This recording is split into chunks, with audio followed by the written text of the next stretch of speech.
பாரத அன்னை திருமதி இந்திரா காந்தி அவர்களுக்கு சமர்ப்பணம்.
Hello, Rajesh BABL here. SK industries managing director Srinath பேசுறேன். எத்ராஜ் மருமகன் தானே பேசுறது? ஆமா. அட்வொகேட் எத்ராஜ் இருக்காரா? அவரு எக்ஸ்மேன் ஞானராஜ் வீட்டுக்கு டென்னிஸ் ஆட போயிருக்காரு. ஏதாவது கேஸ் விஷயம்னா எங்கிட்டே சொல்லலாம். நானும் வக்கீல் தான். நானோ பெரிய வக்கீல்கிட்டே நான் பேசிக்கிறேன்.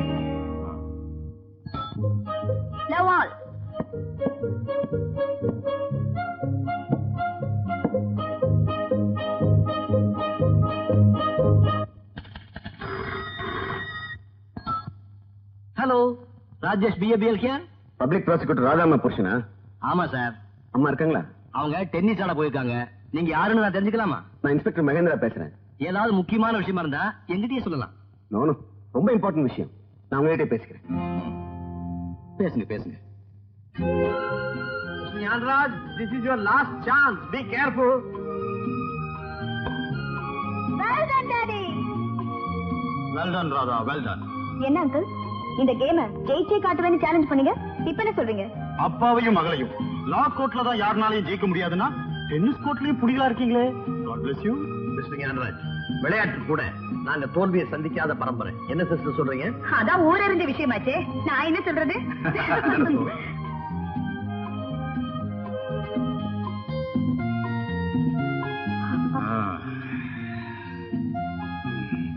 மிஸ்டர் எத்ராஜ், நம்ம கேஸ் வாய்தா இப்போ 10-15 கம்பெனிக்கு நீ முதலாளி. இதுல எந்த கம்பெனி கேஸ் கேக்குற?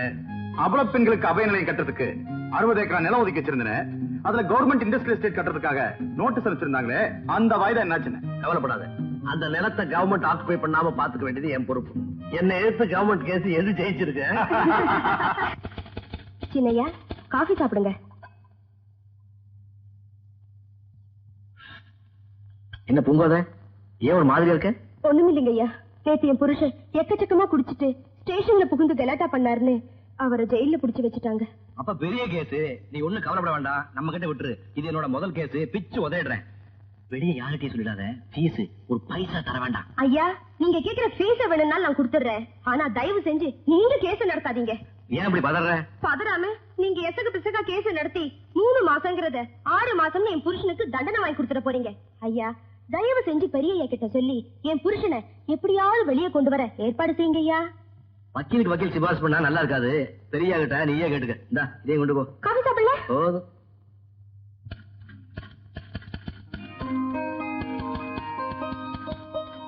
ராஜேஷ், என்ன மாமா?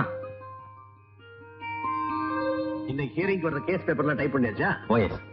அந்த 1952ல நடந்த state versus Chopra and company case ஜட்ஜ்மெண்ட்ட டைப் பண்ண சொல்லிருந்தேன். பண்ணிட்டீங்களா? இன்னும் 3 பக்கம் தான் பாக்கி இருக்கு. என்னங்க இது எப்ப பார்த்தாலும் பாக்கின்னு? காலையில இருந்து என்னதான் பண்ணிட்டு இருந்தீங்க?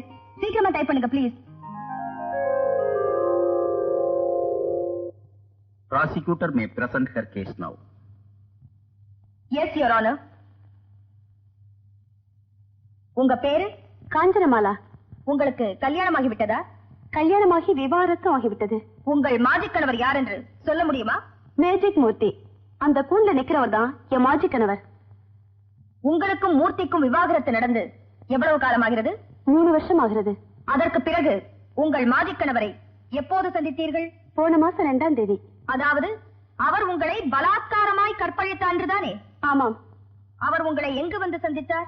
என் வீட்டுலதான். வீட்டில் அப்ப யார் இருந்தாங்க? நான் மட்டும் தனியா இருந்தேன். மூர்த்தி வந்ததும் என்ன செய்தீர்கள்? இவரை கண்டாலே எனக்கு கொஞ்சம் கூட பிடிக்காது. இருந்தாலும் வீடு தேடி வந்துட்டாரேங்கிற காரணத்துக்காக காஃபி கொண்டு வந்து கொடுத்தேன். பிறகு என்ன நடந்தது? என் கையை பிடிச்சு எடுத்தாரு.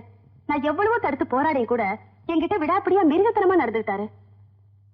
அதாவது உங்களது விருப்பத்துக்கு மாறாக உங்களுடன் உடலுறவு வைத்துக் கொண்டார் இல்லையா?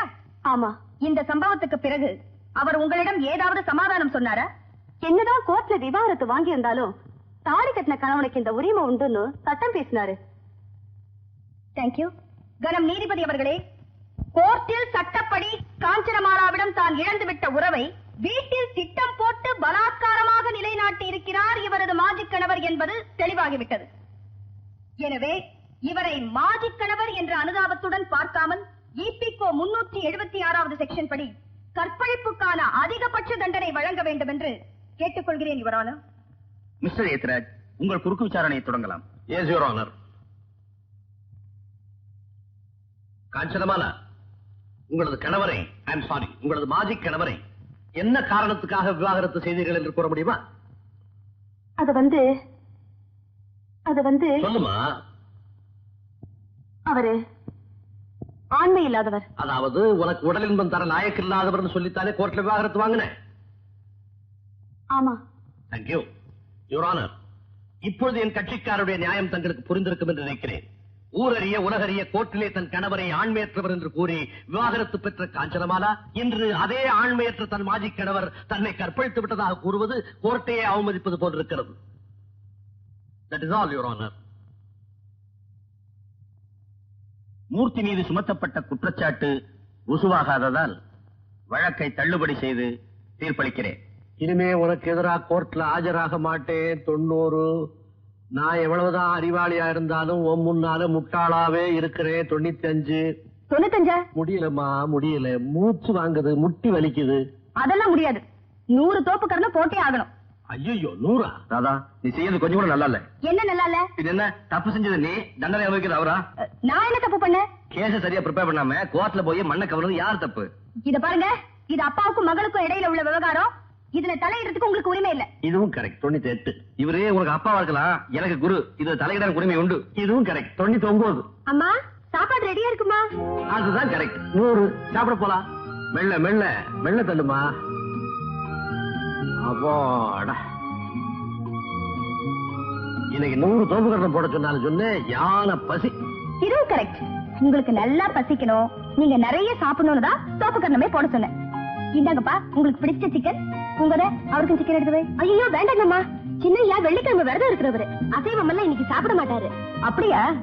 இவ்வளவு நாளா இது எனக்கு தெரியாம போச்சு. ஏங்க, எப்ப இருந்து இந்த வெள்ளிக்கிழமை விரதம்? நமக்கு கல்யாணமான நாள்ல இருந்து.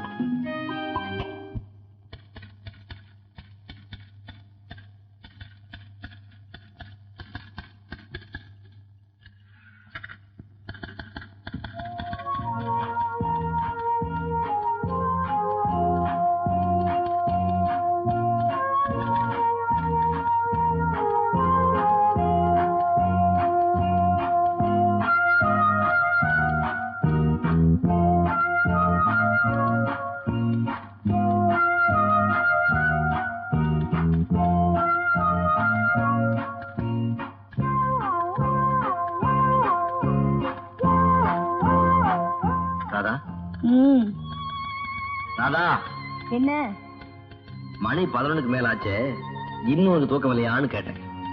இன்னைக்கு கேஸ்ல அப்பா என்ன தோக்கடிச்ச மாதிரி அடுத்த கேஸ்ல அவரை நான் தோக்கடிச்சே ஆகணும். அது வரைக்கும் எனக்கு தூக்கமே கிடையாது. அவசரப்பட்டு சபதம் எடுக்காத, அப்புறம் ஆயுஷ்க்கும் தூங்க முடியாம போயிடும். இந்த அர்த்த ராத்திரில இப்படி ஒரு 60 ஜோக் தேவைதானே? போய் படுத்துக்குங்க. துணை இல்லாம படுத்தா எனக்கு தூக்கமே வராது. ஓஹோ, வெள்ளிக்கிழமை விரதம் சாப்பாட்டுல மட்டும் தானே, சம்சாரத்துக்கிட்ட கிடையாது. இது பாருங்க, இன்னைக்கு எனக்கு விருப்பம் இல்ல, ஏகப்பட்ட வேலை இருக்கு. என் நேரத்தை வீணாக்காம போய் படுத்துக்கங்க. Radha, Indian marriage act 25 of 1955 section 9 என்ன சொல்லுது தெரியுமா? சொல்லுங்க யுவரான, தெரிஞ்சுக்கிறேன். ஒவ்வொரு கணவனுக்கும் அவன் விரும்பும் போது தன் மனைவியிடம் தாம்பத்திய உறவு வைத்துக் கொள்ள சட்டப்படி உரிமை உண்டு. அதை தர மறுக்கிற மனைவி மேல கோர்ட்ல கேஸே போடலாம். அப்படியா? Indian penal code 105 of 1860 section 375 என்ன சொல்லுது தெரியுமா? கணவனாகவே இருந்தாலும் மனைவியின் விருப்பத்துக்கு மாறாக அவன் மனைவியிடம் பலாத்காரமாக தாம்பத்திய உறவு வைத்துக் கொண்டால் அதுவும் கற்பழிப்பு என்றே சட்டப்படி கருதப்படும். அதற்கு அதிகபட்ச தண்டனை 7 ஆண்டு கடுங்காவல். சாருக்கு அபிப்பிராயம் எப்படி? யாருகிட்ட கதை விடுற? அந்த செக்ஷன் 15 வயசுக்கு கீழே உள்ள மனைவிக்கு தான் பொருந்தும். நீதான் அந்த வயசை தாண்டிட்டியே, தூங்க போலாம். இது பாருங்க, முக்கியமான கேஸ், நோட்ஸ் எடுக்கணும். சும்மா தொந்தரவு பண்ணாதீங்க, போய் பாருங்க. அங்க போய் என்ன செய்யறது? இங்க டைப் ஆகுது, அடிச்சுக்கிட்டு இருக்கேன்.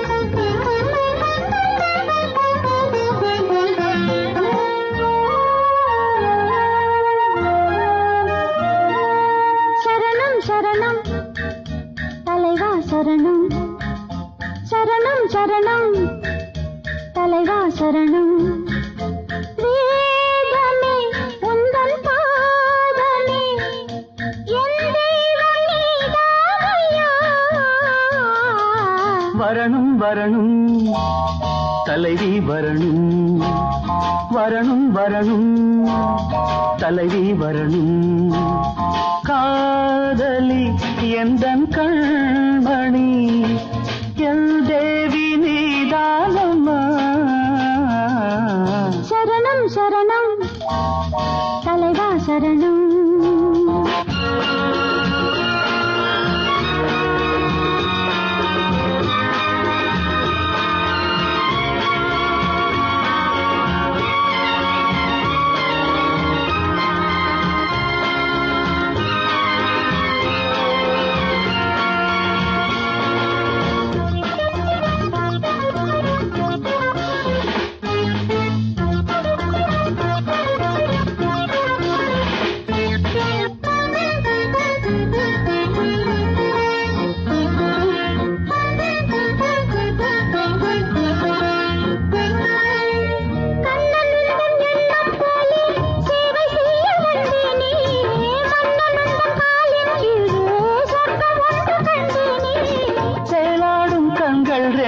கதை பேசும் பெண்மானே, தென்னாடு போற்றும் பெண்கள் வரலாறு நீதானே. கண்ணப்பழம் சின்னத்தரும் வஞ்சி கொடினானே, கட்டழகும் தொட்டவுடன் நெஞ்சமெங்கும் தேனே. வரணும் வரணும் தலைவி வரணும்,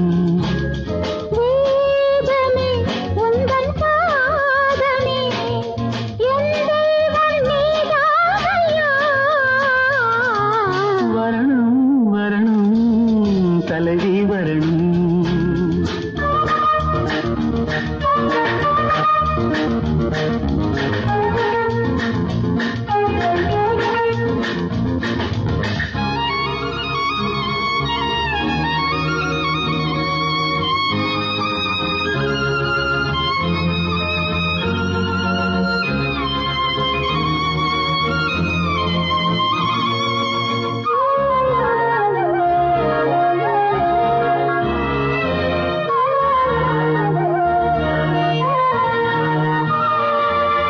நாகலிங்க பூவுக்குள்ளே மோகவண்டு பாடாதோ, நந்தவன தேகம் எங்கும் தேன் வழிந்து ஓடாதோ.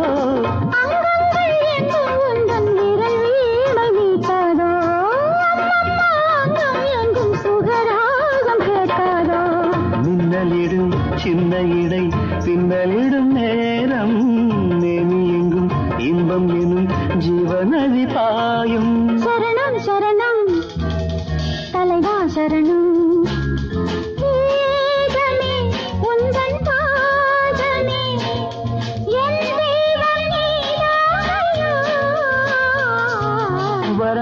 வரணும் தலைவி வரணும் காதலி எந்தன் கண்மணி என் தேவி நீதானம்மா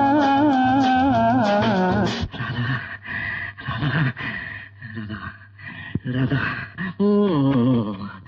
ராதா ராதா ராதா ராதா ராதா என்னங்க ராதா என்னங்க அதுக்குள்ள எப்படி ட்ரெஸ் சேஞ்ச் பண்ண என்ன உளறீங்க? நான் இதே ட்ரெஸ்ல தானே இருக்கேன். கனவு முழிச்சிட்டு இருக்கும் போதே அசடு மாதிரி இருப்பீங்க. இது கனவு வேறயா? கன்றாவி. போய் படுத்து தூங்குங்க. வா போவோம். நான் தான் வேலை இருக்குன்னு சொல்லிட்டேன்ல. வந்து குட் நைட். Good night. உன் பேர் என்னப்பா? பாவாடசாமிங்க. சரி, உனக்கு என்ன பிரச்சனை? எனக்கு ஒண்ணும் பிரச்சனை இல்லைங்க. பிரச்சனை பூரா என் சம்சாரத்துக்கு தான். நீங்க ஊர்லயே பெரிய மனத்து டாக்டர்னு எல்லாரும் சொன்னாங்க. அதனாலதான் உங்களை பார்க்க வந்திருக்கேன். எங்கே உன் சம்சாரம்? வெளியே நிக்கிற கூப்பிடுறேன். நீங்களே அந்த அக்குறுமத்தை பாருங்க. அருந்ததி, அடி அருந்ததி. குட் மார்னிங் டாக்டர் அம்மா. Good morning. ஏன் உன் பொண்டாட்டி புடவை கட்டிக்காம கையில வச்சிட்டு இருக்கா? அதை ஏன் கேக்குறீங்க? எங்க அம்மா, பெரியம்மா, அக்கா, தங்கச்சி எல்லாரும் கட்டி விட போனா அடிக்கிறான், மேல விழுந்து கடிக்கிறான். சொல்லியும் பாத்துட்டேன், திட்டியும் பாத்துட்டேன், கேட்க மாட்டேங்கிறா. அருந்ததின்னு பேரை வச்சுட்டு இப்படி அரையும் குறையமா தெரிறாளே. எங்க வியாதி முத்தி பாவடையும் காட்டி போட்டுட்டு வீதியில் ஓடிடுவான்னு பயமா இருக்கு. இந்த ஒரு குறையை தவிர மத்தபடி உன் பொண்டாட்டி உன்கிட்ட ஒழுங்கா நடந்துக்குவாளா? என் பொண்டாட்டி ஒழுங்கா புடவை தான் கட்ட மாட்டாள் ஒழிய ஒழுக்கத்துல பொம்பளை கண்ணகி. அப்படியா? எப்ப இருந்து இப்படி நடந்துக்கிறா? ஒரு நாள் ஷூட்டிங் பாக்குறதுக்காக என் சொந்தக்காரங்களை கூட்டிட்டு ஸ்டுடியோவுக்கு வந்தா. அங்க என்னை பார்த்ததுமே சேலையை ஒத்து போட்டா சண்டாளி. நீ எதுக்கு ஸ்டுடியோக்கு போன? நான் சினிமா ஸ்டுடியோவுல உடையாங்கிற நிபுணரா இருக்கம்மா. படங்கள்ல நடிக்கிற நடிகர் நடிகைகளுக்கு துணியச்சு கொடுக்கறதாங்க என் வேலை. ஸ்டுடியோல உன் சம்சாரம் உன்னை பாக்கும்போது நீ என்ன செஞ்சிட்டு இருந்த? மேக்கப் ரூம்ல கவர்ச்சி நடிகை மினிராதா இவ மாதிரியும் நின்னுகிட்டு இருந்தாங்க.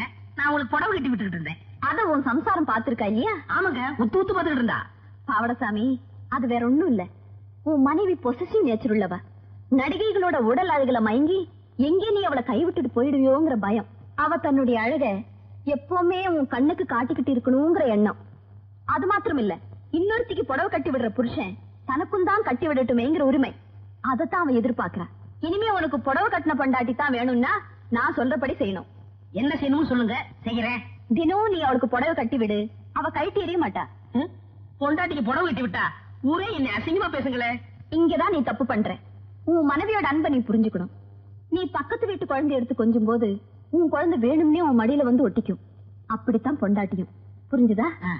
இனிமே நீதான் அவளுக்கும் காஸ்டியூமர். இப்பவே கட்டி விடு. எனக்கு பாவடசாமின்னு பேர் வச்சதுக்கு பதிலா சேலசாமினே பேர் வச்சிருக்கலாம். திரும்படி திரும்ப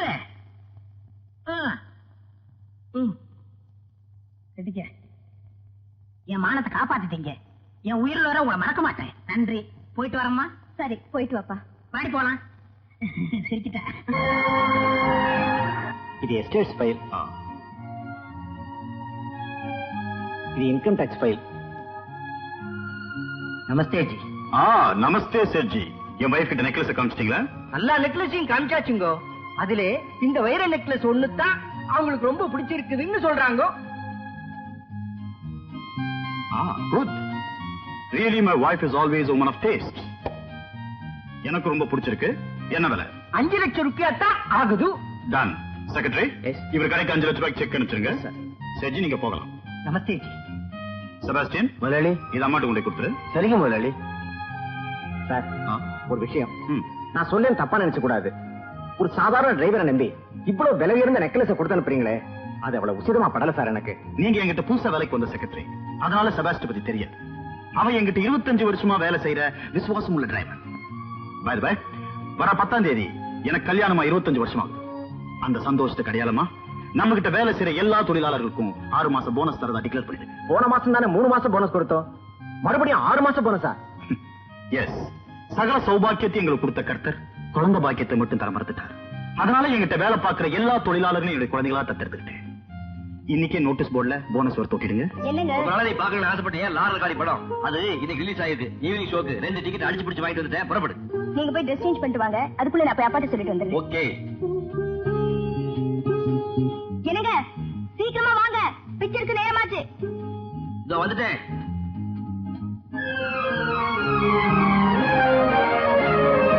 ஆமா, நாங்க 2 பேரும் சினிமாவுக்கு போயிட்டு டாஜர் சாப்பிட்டு வந்துடுறோம். டின்னருக்கு எங்களுக்காக நீங்க வெயிட் பண்ண வேண்டாம். வராத போல மாப்பிள ப்ரோக்ராம் மாறி போச்சு. ஆமாங்க, லாரல் ஹார்டி பிக்சர்னா என்ன மாதிரியே அப்பாவுக்கு ரொம்ப பிடிக்கும். அப்பாவும் பார்க்க வரேன்னு சொன்னாரு. இருக்கிறதோ 2 டிக்கெட். அதனால இன்னைக்கு நானும் அப்பாவும் போயிட்டு வரோம். நீங்க இன்னொரு நாளைக்கு போங்க, டிக்கெட் கொடுங்க. ராஜேஷ், இந்த மாணிக்கம் செட்டியார் கேஸ்ல வாய்தா கேட்டிருந்தோம்ல, அந்த பேப்பர்ஸ் எல்லாம் டைப் பண்ணி ரெடியா வைங்க. இன்ஸ்பெக்டர் மகேந்திரா சில கேஸ் கட்டுகளை கொடுத்து அனுப்புவாரு, வாங்கி வச்சிருங்க. நானும் அப்பாவும் படம் பார்த்துட்டு தாஜ்ல சாப்பிட்டு வரோம். நீங்க வீட்லயே சாப்பிடுங்க, எங்களுக்காக வெயிட் பண்ண வேண்டாம். கமான் தாதா.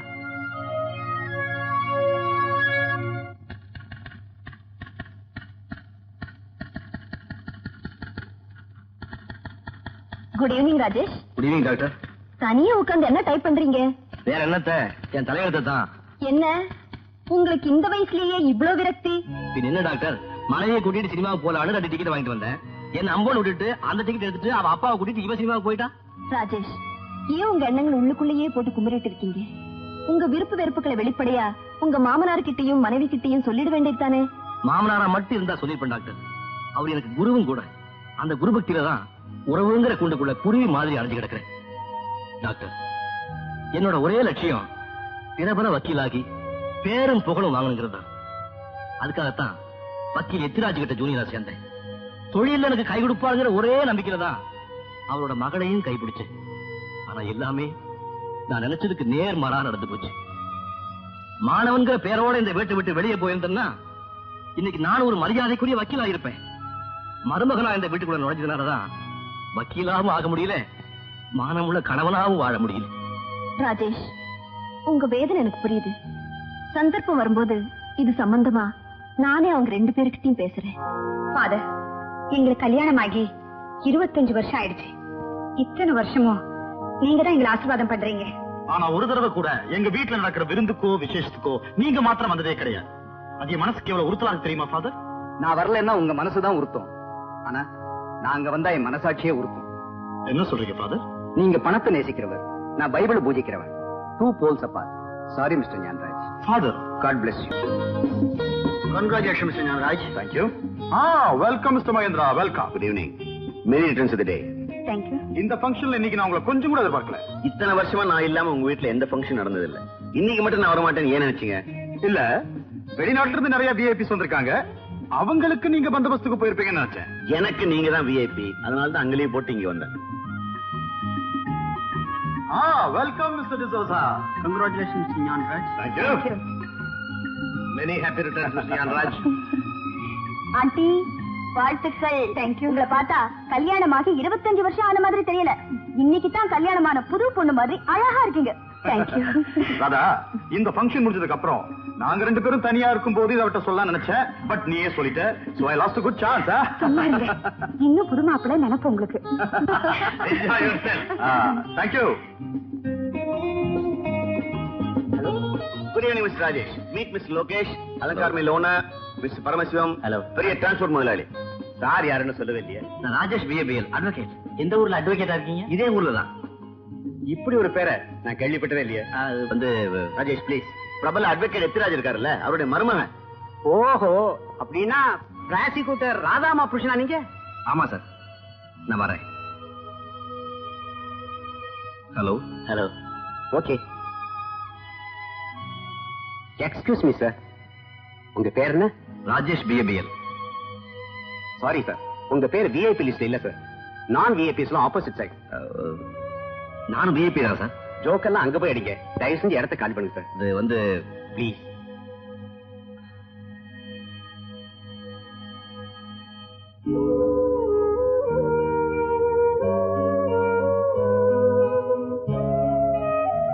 அங்கிள், ஏன் அங்கிள் ஐஸ்கிரீம் சாப்பிடல?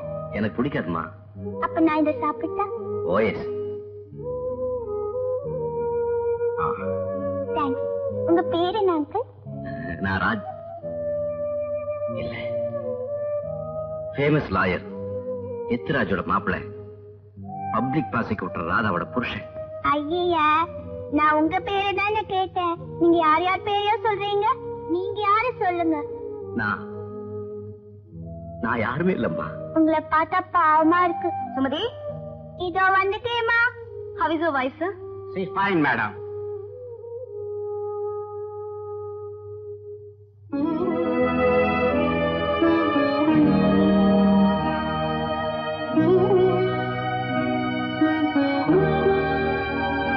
See you. Okay, bye.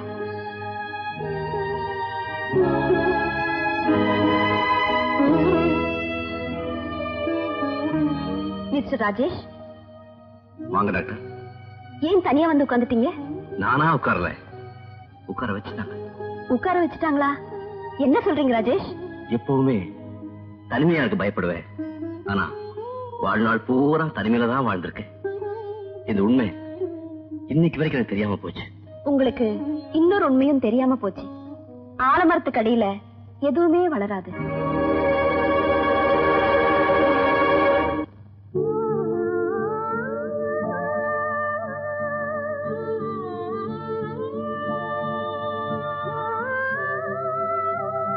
Radha,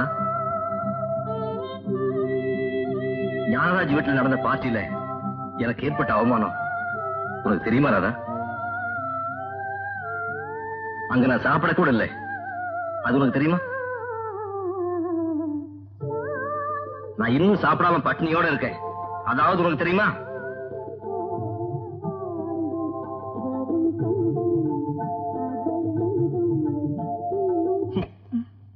ஏன் பாட்டை நிறுத்துனீங்க? என் பாட்டை நீ கேட்கணுங்கிறதுக்காகத்தான். ஓ, உங்களுக்கு பாட கூட தெரியுமா? சரி பாடுங்க, கேக்குறேன். Don't cut jokes. நான் வாங்கின பட்டத்துக்கு நானும் வக்கீலுங்கிற மரியாதை வேணும். நான் கட்டின தாலிக்கு நான் உன் புருஷங்கிற மதிப்பு வேணும். அதுக்கு நான் என்ன செய்யணும்? என் உணர்ச்சிகளை புரிஞ்சுக்க கூடிய மனைவியா நடந்துக்கணும். சரி, நடந்துக்கிறேன். அப்படின்னா நாம தனி குடித்தனம் போகணும். தனி குடித்தனமா? எதுக்கு? குடிசையா இருந்தாலும் நான் சம்பாதிக்கிற காசுல நாம கூழோ கஞ்சியோ குடிச்சிருந்தா தான் எனக்கு கௌரவம். கரெக்ட். உங்க திறமைய வச்சு சம்பாதிச்சா அதுல கூழோ கஞ்சியோ தான் குடிக்க முடியும். பட் எங்க பரம்பரையில அப்படி வாழ்ந்து யாருக்குமே பழக்கம் இல்லை. இவ்வளவு பணக்கார திமிர வச்சுக்கிட்டு என்னையும் கட்டிக்கிட்டேன். இவ்வளவு ஏழை குடும்பம் வச்சுக்கிட்டு என்னையே கட்டிக்கிட்டீங்க. பணத்துக்காகவா? கேவலம் உங்க பணம் தான் பெருசுன்னு நினைச்சிருந்தா இங்கிருந்து வெளியே போகணும்னு ஏன் சொல்றேன்? பின்ன எதை நினைச்சு வெளியே போகணும்னு இப்படி எகிரி குதிக்கிறீங்க? என் தன்மானத்தை நினைச்சு. இது தன்மானம் இல்ல, தாழ்வு மனப்பான்மை. உன்னோட வாதம் நான் தயார் இல்ல. என்னோட முடிவை ஏத்துக்கிட்டு தனி குடுத்தனம் பண்ண என் கூட வரப்போறியா இல்லையா? மனைவிங்கிற முறையில உங்க முடிவை நான் ஏத்துக்கிறதுக்கு முன்னாடி மகங்கிற முறையில எங்க அப்பா முடிவை நான் தெரிஞ்சுதான் ஆகணும். உனக்கு பெத்தவன் முக்கியமா இல்ல கட்டினவன் முக்கியமா? ரெண்டு பேரும் தான். Radha, nobody could sail on two boats. ஒரே சமயத்துல யாரோ ரெண்டு படகுல பயணம் செய்ய முடியாது. அதே மாதிரி ஓட்டப்படகுல ஏறி யாரும் ஆத்த கடக்க முடியாது. நான் ஓட்ட படகா இல்ல வெள்ளோட்டத்துக்கு தயாரா இருக்கிற விசை படகாங்கிறத கூடிய சீக்கிரத்துல நீயே புரிஞ்சுக்குவேன். Good luck. Good night. ஆமா, ஆகஸ்ட் 15 இல்லையா? அதான் மர்சி ஹோம்ல என்ன கொடியேத்த கூப்பிட்டிருக்காங்க. அந்த ஃபங்க்ஷன் முடிச்சதும் உங்களை சந்திக்கிறேன். Okay, God bless you. வணக்கம் சார். வாப்பா எத்ராஜ் மாப்ள, என்ன விஷயம்? உங்களை தான் ஒரு முக்கியமான விஷயமா பார்த்துட்டு போலான்னு வந்தேன். Tell me, what can I to for you? இத்தனை வருஷமா உங்க கம்பெனி வழக்குகள் எல்லாம் என் மாமனார் தான் நடத்திட்டு வர்றாரு. அதான் ஊரறிஞ்ச விஷயமாச்சே, அதுக்கு என்ன இப்போ? ஒண்ணுமில்ல, பெரிய கேஸ் எல்லாம் அவரே பார்க்கட்டும். உங்க கம்பெனி சம்பந்தமான சின்ன கேஸ் எல்லாம் நான் எடுத்து நடத்தலாம்னு நினைக்கிறேன். அதுக்கு நீங்க தான் மனசு வைக்கணும். உன் மாமனார் சொல்லிவிட்டாரா? அவர் சொல்ல மாட்டாரு, நானே தான் கேட்கிறேன். அதானே பார்த்தேன். ராஜேஷ், நீ எதுக்குப்பா கேஸ் கீசுன்னு மண்டையை போட்டு உடைச்சுக்கணும்? உன் மாமனாரும் பொண்டாட்டியும் சம்பாதிச்சு வச்சிருக்கிற பணமும் புகழும் 10 தலைமுறைக்கு தாங்கும். அதை சிவனே அனுபவிச்சுட்டு இருக்க வேண்டியதானே? இருந்தாலும் என் சொந்த கால நின்னு நானும் ஒரு வக்கீல் நிரூபிச்சு காட்டினேன் சார். அதுக்காகத்தான் உங்ககிட்ட வந்தேன். அட்லீஸ்ட் ஒரு சின்ன கேஸாவது கொடுங்க. கேஸ் சின்னதா இருந்தாலும் அது கோர்ட்டுக்கு போய் தோத்து போச்சுன்னா அந்த அவமானத்தை இந்த ஞானராஜால தாங்கிக்க முடியாது. நான் நிச்சயமா தோக்க மாட்டேன் சார். கேஸ் ஜெயிக்கிறதுக்கு என் உயிர் கொடுத்தாவது பாடுபடுவேன். உன் மாமனார் பெரிய வக்கீலானதே ஒரு பிரபலமான கொலைக்கேஸ் நடத்திட்டான். அதே மாதிரி இவனாச்சும் பெரிய புள்ளி சாகரானான்னு பாரு, அந்த கேஸை எடுத்து நடத்து, வாச நிறைவேற்று.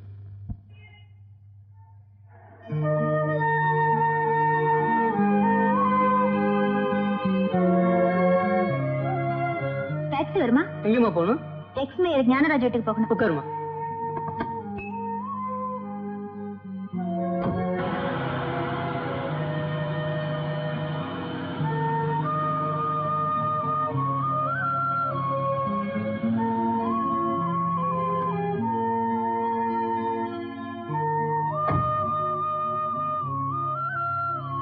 ஞானராஜ் ஐயா இருக்காங்களா? ஐயா வெளியே போயிருக்காங்க. எங்க போயிருக்காங்க? மெர்சி ஹோம்ல குடியேத்த போயிருக்காங்க. இன்று ஆகஸ்ட் 15ஆம் தேதி, இந்திய சரித்திரத்திலேயே ஒரு பொன்னான நாள். அன்றுதான் நமது நாடு சுதந்திரம் அடைந்தது. அந்த நல்ல நாளை கொண்டாடுவதற்காக நாம் எல்லாம் இங்கே கூடியிருக்கிறோம். இந்த விழாவிற்கு தலைமை தாங்கி கொடியேற்றி வைக்க வருகை தந்துள்ள முன்னாள் மேயர் திரு ஞானராஜ் அவர்களை வருக வருகவென வரவேற்கிறேன். திரு ஞானராஜ் அவர்கள் கருணை வள்ளல், எளியவர் துயர் தீர்க்கும் இமயம், மனித உருவிலே நம்மிடையே நடமாடும் தெய்வம். அனாதை குழந்தைகளை எல்லாம் தன் குழந்தைகளாக ஏற்றுக்கொண்டு அவர்களின் எதிர்கால முன்னேற்றத்துக்காக அரும்பாடுபட்டு வரும் அண்ணல். அபலை பெண்களின் நல்வாழ்வுக்காக அல்லும் பகலும் அயராது உழைத்து வரும் உத்தமர். கர்த்தரின் உண்மை தொண்டராகிய திரு ஞானராஜ் அவர்களை கொடியேற்றி வைக்கும்படி கேட்டுக்கொள்கிறேன்.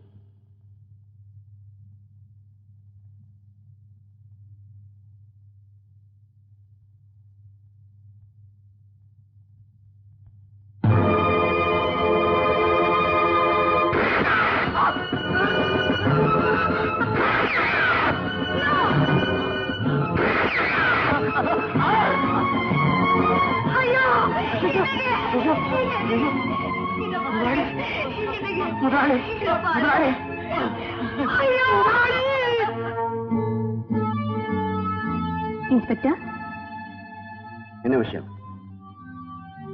நான் எக்ஸ் மேயர் ஞானராஜன் இந்த துப்பாக்கியால சுட்டு கொன்னுட்டேன். ரிவால்வரை கீழே வைமா, கீழே வை. உனக்கு என்ன பைத்தியமா பிடிச்சிருக்கு? ஏன்பா 101 ஞானராஜ சுட்டு கொண்டுட்டேன் ஏதாவது உளறிட்டு நிக்குது? சார், அது உளரல, உண்மையத்தான் சொல்லுது. ஸ்டேஷனுக்கு வெளியே ஊரே கூடி நின்னு இதைத்தான் பேசிட்டு இருக்காங்க. நீ ஞானராஜ எதுக்காக சுட்டு கொன்ன? அது என் லட்சியம். பேஷ், கொல்றதுதான் உன் லட்சியமா? நல்ல கொள்கை. அம்மா, உன் பேர் என்ன? எந்த ஊர்? என் பேர் தீபா. நான் திருச்சியில இருந்து வரேன். என் கணவர் பேர் லாரன்ஸ். அவர் ஒரு போலீஸ் சப் இன்ஸ்பெக்டர். இந்த துப்பாக்கி என் கணவருடையது. ரைட்டா? Yes sir. இந்த அம்மா கிட்ட ஒரு ஸ்டேட்மெண்ட் எழுதி வாங்கிட்டு லாக்அப்ல வைங்க. Okay sir. போமா.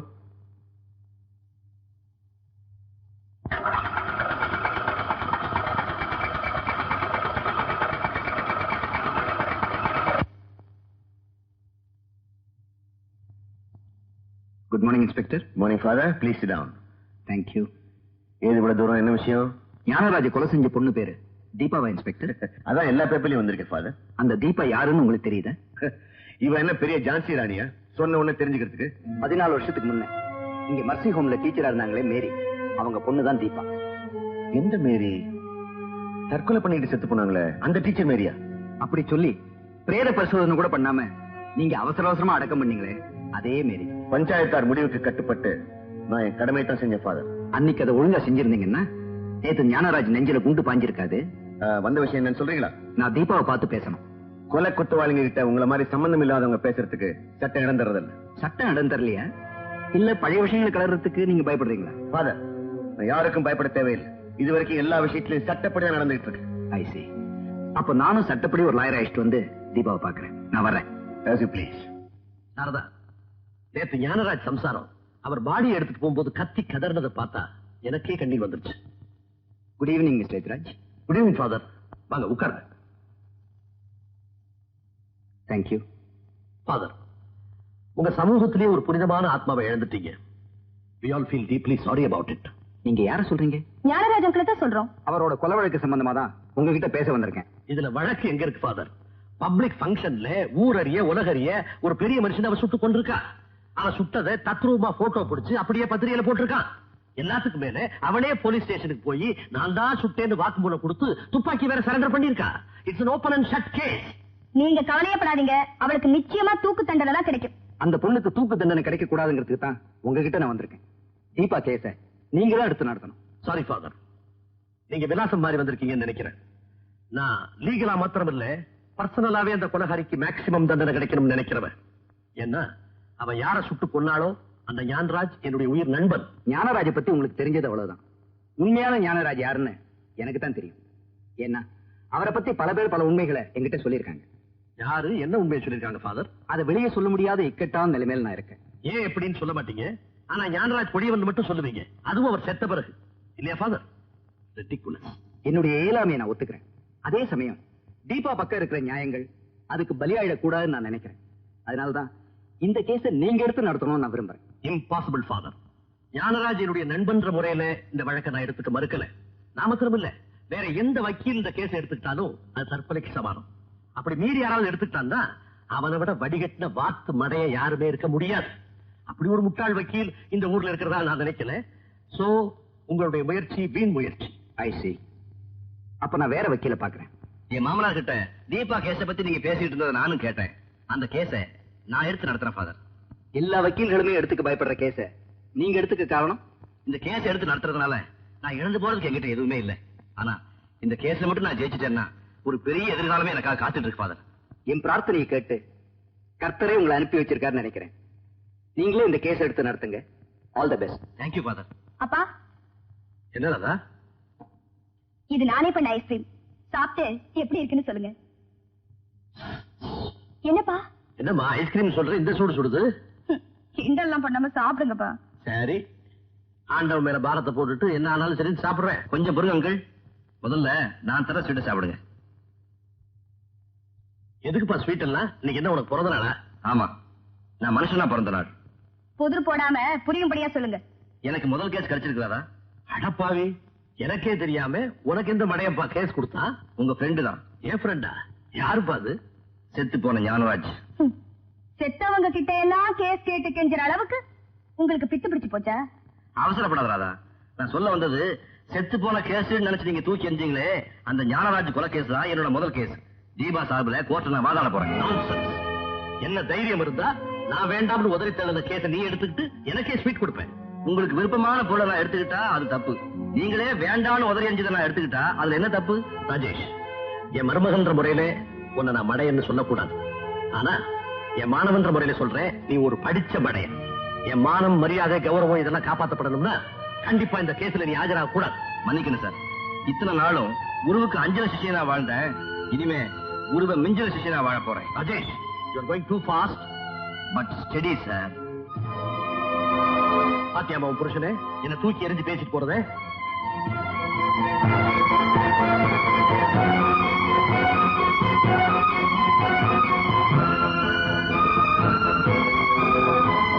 எங்க அப்பாவையே எதிர்த்து பேசுற அளவுக்கு தயாராயிட்டீங்கல்ல? நான் அவரை எதிர்த்து பேசல. எனக்கு வித்தையும் கத்து கொடுத்து அதை செய்யக்கூடாதுன்னு சத்தியமும் கேட்கிறேன். குருவைத்தான் எதிர்த்து பேசுறேன். அவர் உங்களுக்கு குரு மட்டும் தானே? நீங்க எந்தவித அந்தஸ்தும் இல்லாத ஒரு அனாதைன்னு தெரிஞ்சிருந்தும் தன்னோட ஒரே மகளை கட்டி வச்சு வீட்டோட மாப்பிள்ளையாக்கி பிரபல வக்கீல் எத்ராஜோட மருமகங்கிற அந்தஸ்தையும் தேடி கொடுத்த மரியாதைக்குரிய மாமனாருங்கிறத ஏன் மறந்துட்டீங்க? எனக்குன்னு ஒரு அந்தஸ்து வேணுங்கிறதுனாலதான். நொண்டி குதிரை பந்தயத்துல ஜெயிச்சு பரிசு வாங்குறதா சரித்திரமும் இல்ல. நீங்க இந்த கேஸ்ல ஜெயிச்சு உங்க கௌரவத்தை உயர்த்திக்கிறதுக்கு சந்தர்ப்பமும் இல்ல. இந்த கேஸ நான் தோத்து போவேன் இவ்வளவு திட்டவட்டமா சொல்றியே, தீர்ப்ப நீதிமன்றம் எழுத போகுதா இல்ல நீ எழுத போறியா? குருட்டு பூனை விட்டத்துல தாவனா என்ன நடக்குங்கிற உண்மைய யார் வேணாலும் எழுதலாம். உன்னோட பட்டிமன்றம் நடத்த நான் தயாரா இல்ல. நம்ம ரெண்டு பேரும் நீதிமன்றத்தை சந்திப்போம். அப்பா, அப்பா, என்னமா இப்படி பதறி போய் வர்ற? என்ன நடந்தது? உங்க மாப்பிள்ளை பெட்டி படுக்கையெல்லாம் கட்டிக்கிட்டு இருக்காரு. ஏன்? நம்ம வீட்டை விட்டு வெளியில போய் வாழ போறாராம். அவருக்கு இங்க என்ன குறைச்சல்? ஏன் வீட்டை விட்டு போகணுமா? பெரிய வக்கீல் ஆகணும்னு அவருக்கு திடீர் ஆசை வந்துருச்சு. அதுக்கு நாம ரெண்டு பேரும் முட்டுக்கட்டையா இருக்குமா? இந்த வீட்டுல இருந்தா அவர் லட்சியம் நிறைவேறாராம். ஓஹோ, அப்படியா விஷயம்? அந்த திடீர் லட்சியவாதியை கொஞ்சம் கூப்பிடு, நான் பேசுறேன். கூப்பிட வேண்டிய அவசியம் இல்ல, நானே வந்துட்டேன். அடே, வக்கீல் சாரா? வாங்க வாங்க உட்காருங்க. இல்ல, இனிமே நிக்கிறதா முடிவு பண்ணிட்டேன். எங்க? ரோட்லயா? கோர்ட்ல. குட், ரொம்ப அழகா பேசுறீங்க. பட் அலங்கோலமா முடிவெடுக்கிறீங்க. உங்க முன்னேற்றத்துக்கு நானோ என் மகளோ நிச்சயமா குறுக்கணிக்க மாட்டோம். நீங்க பெரிய வக்கீல வாங்க. All the best, all the best. ஆனா வானத்தை வில்ல வளைக்க நினைக்காதீங்க. என் அனுபவத்தை வச்சு சொல்றேன், நீங்க எடுத்துக்க போற இந்த கேஸ்ல நிச்சயமா தோல்வி அடையத்தான் போறீங்க. அதனால ஏற்பட போற அவமானம் உங்களுக்கு மட்டும் இல்ல, எங்களுக்கும் தான். அதை நீங்க தாங்கிக்கலாம், நாங்க தாங்கிக்க முடியாது. ஏன்னா எங்களுக்குன்னு பரம்பரை கௌரவம் இருக்கு. உங்க பரம்பரை கௌரவம் என்னால பாதிக்கப்படக்கூடாதுங்கிறதுக்காகத்தான் இந்த வீட்டை விட்டே போறேன். போறதுக்கு முன்னால மாணவன்கிற முறையில என் குருவுக்கு இந்த ரிஸ்ட் வாட்சை காணிக்கையா தர்றேன். இதை ஏத்துக்கிட்டு வாழ்க்கை அனுப்புங்க. வாழ போறவன வாழ்த்தலாம், வீணா போக போறவனே வாட்ச நீயே வச்சுக்க. நாளைக்கு சோத்துக்கு இல்லாம தெரு தெருவா அலையும் போது அடமானம் வச்சு சாப்பிட உதவியா இருக்கும். ராதா, உங்க அப்பா என்ன வாழ்த்தின மாதிரி நான் பட்டினி கிடக்கிற நிலைமை வந்தாலும் கூட உன்னை பட்டினி போடாம காப்பாத்துவேன். இப்ப கூட லேட் இல்ல, தயவு செஞ்சு கூட வந்துரு. நீ தான் குப்பமேட்டுக்கு போறேங்கிற, என் மகளையும் எதுக்குப்பா அங்க கூப்பிடுற? ஓஹோ, நானே குப்பமேட்டுக்கு போகும்போது இன்னொரு குப்பமேட்டு ஏன் கூட்டிட்டு போறேன்னு சொல்றீங்க. அதுவும் சரிதான். Good bye. அப்பா அவர் கோச்சு போறாரு, கூப்பிடுங்க. கவலைப்படாதம்மா, மாப்பிள்ளை காசி யாத்திரை போறாரு, நாளை காலையில வந்துருவார். ஃபாதர். என்ன ராஜேஷ், இந்த கேஸ் நடத்த பயந்துகிட்டு ஊரை விட்டே கிளம்பிட்டிய? இல்ல ஃபாதர், இந்த கேஸ் நடத்துறதுக்காக வீட்டை விட்டே கிளம்பிட்டேன். எனக்கு இது வாழ்க்கை பிரச்சனை, என் மாமனாருக்கு மனைவிக்கு மான பிரச்சனை, ரெண்டுக்கு ஒத்து வரல. அதான் அட்ரஸ் மாத்திக்கிட்டேன். அப்படியா? இனிமே எங்க போய் தங்குறதா உத்தேசம்? குறைஞ்ச வாடகைக்கு எங்கேயாவது ஒரு சின்ன ரூம் கிடைக்குமான்னு தேட போறேன். நீ விரும்பினா என் கூடவே சர்ச்சில் தங்கிக்கலாம். உங்க பெருந்தன்மைக்கு ரொம்ப நன்றி ஃபாதர். நான் உங்க கூடயே இருந்துடுறேன். மிஸ்டர் ராஜேஷ், கடவுளே வந்தாலும் தீபாவை காப்பாற்ற முடியாது. ப்ராசிக்யூஷன் தரப்புல அவ்வளவு ஸ்ட்ராங்கா மர்டர் சார்ஜ் ஃப்ரேம் பண்ணிருக்கோம். உங்க குடும்ப நண்பர்ங்கிற முறையில சொல்றேன், நீங்க இந்த கேஸ்ல ஆஜராது அவ்வளவு நல்லதில்ல. சட்ட படிப்பை நான் கல்லூரியிலேயே முடிச்சிட்டேன். அதை மறுபடியும் போலீஸ் ஸ்டேஷன்ல படிக்க விரும்பல இன்ஸ்பெக்டர். ஓகே ஓகே, இப்ப என்ன வேணும் உங்களுக்கு? தீபாவோட லாயருங்கிற முறையில என் கட்சிக்காரன் நான் பார்த்து பேசணும். லாக்அப்ல இருக்காங்க, போய் பாருங்க. வாங்க ஃபாதர்.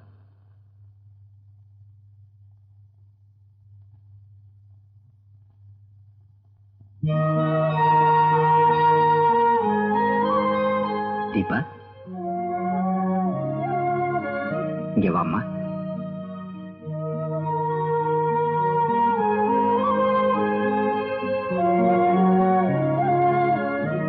என்ன அடையாளம் தெரியுதாம்மா உனக்கு? Father Michael. ஆமாம்மா, நீ 10 வயசுல பார்த்த அதே மைக்கேல் தான் வந்திருக்கு. நீங்க ரொம்ப மாறிட்டீங்க ஃபாதர். நீ மட்டும் மாறவே இல்லை. எஸ் ஃபாதர், நான் மாறவும் இல்ல, ஞானராஜ மறக்கவும் இல்ல. கோர்ட்ல உன் சார்பில் ஆஜராகிறதுக்கு இந்த லாயர் அழைச்சிட்டு வந்திருக்கேன். இவர் பேர் ராஜேஷ். எனக்காக யாரும் வாதாட வேண்டாம், அவரை திருப்பி அனுப்பிச்சிடுங்க. தீபா, நீ என்னம்மா சொல்ற? என்னோட கொடுமையான இறந்த கால வாழ்க்கைக்கு நான் மறுபடியும் உயிர் கொடுக்க விரும்பல. நான் சந்தோஷமா தூக்குக்கு போறதான் விரும்புறேன். தீபா, கொலை செஞ்சு அதிர்ச்சியில் எப்படி பேசுறீங்கன்னு நினைக்கிறேன். அதுல இருந்து மீண்டதுக்கு அப்புறம் உங்களுக்காக வாதாடுறதுக்கு ஒரு வக்கீல் தேவைங்கிறத நீங்களே உணர்வீங்க. பிளீஸ், என்னை யாரும் தொந்தரவு பண்ணாதீங்க. 14 வருஷத்துக்கு அப்புறம் என் மனசுக்கு கிடைச்சிருக்கிற ஓய்வை மறுபடியும் பாழடிச்சிடாதீங்க. என்ன அமைதியா வாழத்தான் விடல, நிம்மதியா சாகவாவது விடுங்க. உங்க மரணத்தை முடிவு பண்ண வேண்டியது நீங்களோ நானோ அல்ல, சட்டமும் கோர்ட்டும் தான். இதுல ஒரு கையெழுத்து போடுங்க.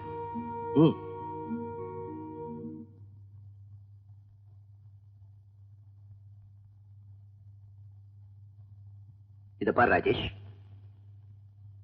கல்லறைக்கு எதுக்காக கூட்டிட்டு வந்திருக்கீங்க? உடலை மட்டும் இல்ல, உண்மையிலே சேர்த்து புதைச்சு வைக்கிற இடம் தான் கல்லறை. இது தீபாவின் அம்மா மேரியுடைய சமாதி.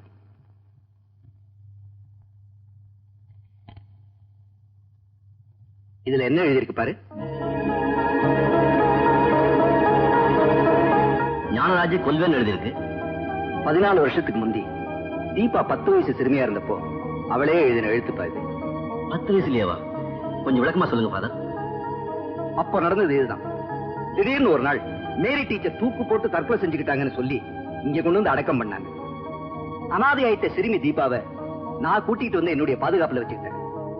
சில நாள் கழிச்சு ஞானராஜுடைய டிரைவர் செபாஸ்டின் என்ன தேடி வந்தான். மேரி டீச்சருடைய பொண்ண எங்க முதலாளி ஞானராஜ் அழைச்சிட்டு வர சொன்னாரு. அவர் செலவிலேயே அந்த பொண்ணை படிக்க வச்சு ஆளாக்குறேங்கிறாரு. ஏழைங்க கஷ்டப்பட்டாதான் அவருக்கு தாங்காதே ஃபாதர். எல்லா பணக்காரங்களும் ஞானராஜ் மாதிரியே இருந்துட்டா ஏழைகளுக்கு பிரச்சனையே இருக்காதுப்பா. இரு, நான் தீபாவை கூட்டிட்டு வரேன். தீபா, தீபா,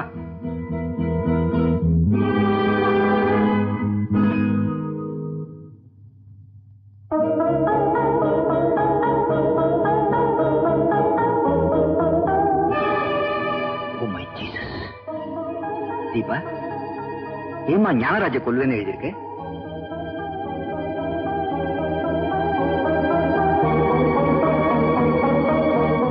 பாருப்பா, அந்த குழந்தை எங்கேயும் வரமாட்டேன்னு அழுது அடம் பிடிக்குது. கொஞ்ச நாள் கழிச்சு நானே அந்த குழந்தைய அழைச்சிட்டு வந்து ஞானராஜ்ட்ட ஒப்படைக்கிறேன். சரி ஃபாதர். தீபா ஞானராஜ கொல்லுவேன்னு அவ அம்மா சமாதியில எழுதிட்டு இருந்தது பார்த்த உடனே இதுல ஏதோ மர்மம் இருக்குன்னு நினைச்சேன். அதனால நான் அவளை ஞானராஜ் கிட்ட ஒப்படைக்கல.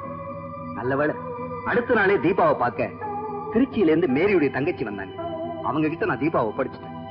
அதுக்கப்புறம் நான் தீபாவை பார்த்தது அவ ஞானராஜ சுட்டத்துக்கு அப்புறம் தான்.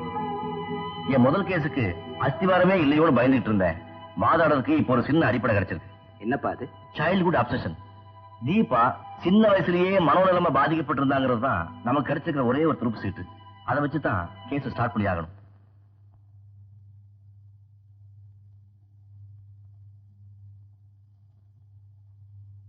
டாக்டர், எஸ், உங்க மெடிக்கல் ஒப்பீனியனுக்காக இந்த பொண்ணை இங்க அனுப்பி வச்சிருக்காங்க. டீடைல்ஸ் இந்த ஃபைல்ல இருக்கு.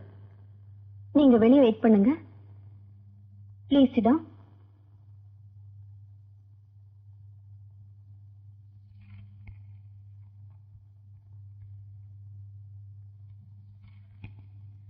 தீபா, நான் யாருன்னு தெரியுமாமா? தெரியும். நீங்க பிரபல மனோதத்துவ டாக்டர்னு நர்ஸ் சொன்னாங்க. உனக்கு கல்யாணம் ஆகி எவ்வளவு வருஷம் ஆச்சு? 4 வருஷம் ஆச்சு. குடும்ப வாழ்க்கை பத்தி சொல்ல முடியுமா? எல்லா பெண்களையும் போல வீட்டை சுத்தம் பண்ணுவேன், சமைப்பேன், ஷாப்பிங் போவேன், புருஷனை கவனிச்சுக்குவேன். உங்க வீட்டுக்காரரு உங்ககிட்ட நல்லா நடந்துக்குவாரா? பொதுவா நல்லா நடந்துக்குவாரு. ஆனா சில சமயங்கள்ல தான் ரொம்ப கோவப்படுவாரு. எதனால அவரு கோவம் வரும்? அவர் என்ன விரும்புற அளவுக்கு நான் அவரை விரும்பலன்னு சொல்லி கோவப்படுவாரு. தீபா, உன் கணவர்கிட்ட மத்தபடி உனக்கு பிடிச்ச விஷயம் என்ன? அவரோட கை துப்பாக்கி. அதுக்கு காரணம் என்ன? என்னை தூங்க விடாம ஆட்டி அலக்கழிச்சுக்கிட்டு இருந்த கெட்ட சொப்பனங்களுக்கெல்லாம் அந்த துப்பாக்கி தான் முடிவு கட்டும்னு நம்பினேன். கெட்ட சொப்பனங்களா? அத பத்தி கொஞ்சம் விளக்கமா சொல்ல முடியுமா? மத்தவங்களுக்கு முழிச்ச உடனே கனவு மறந்துடும். நான் அலறை அடிச்சு முழிச்சுக்கிட்டாலும் கூட நாள் பூராவும் அந்த கனவு என் மனசை போட்டு அரிச்சுக்கிட்டு இருக்கோம். உன் கனவுல யாரெல்லாம் வருவாங்க? என்னோட அம்மாவும் ஒரு அயோக்கியனும். அந்த அயோக்கியம் யாருன்னு சொல்ல முடியுமா? ஞானராஜ். அத பத்தி கொஞ்சம் விளக்கமா சொல்ல முடியுமா? நோ, ஞானராஜோட சாவுதான் அந்த சோக கதையோட கடைசி அத்தியாயம். மறுபடியும் அந்த கசப்பேறிய சரித்திரத்தை நான் புரட்டி பார்க்க விரும்பல. It's all right. உங்க அம்மா பேர் என்ன தீபா? மேரி. இந்த ஊர் மெர்சி ஹோம்ல டீச்சரா இருந்தாங்க. நீ உங்க அம்மா கூட எப்படி பழகுவ? எங்க அம்மா மேல நான் உயிரையே வச்சிருந்தேன். தூங்கும் போது கூட எங்க அம்மாவை நான் கட்டி பிடிச்சிட்டு தான் தூங்குவேன். நீ எந்த ஊர்ல படிச்ச? இந்த ஊர்ல தான். படிக்கும்போது உனக்கு பிடித்தமான பாடம் எது?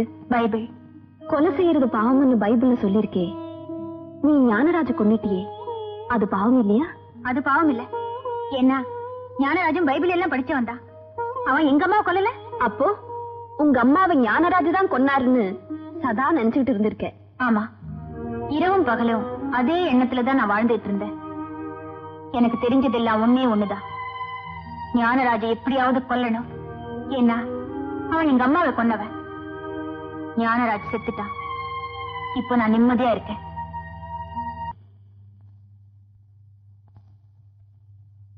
தீபா, லாரன்ஸ்,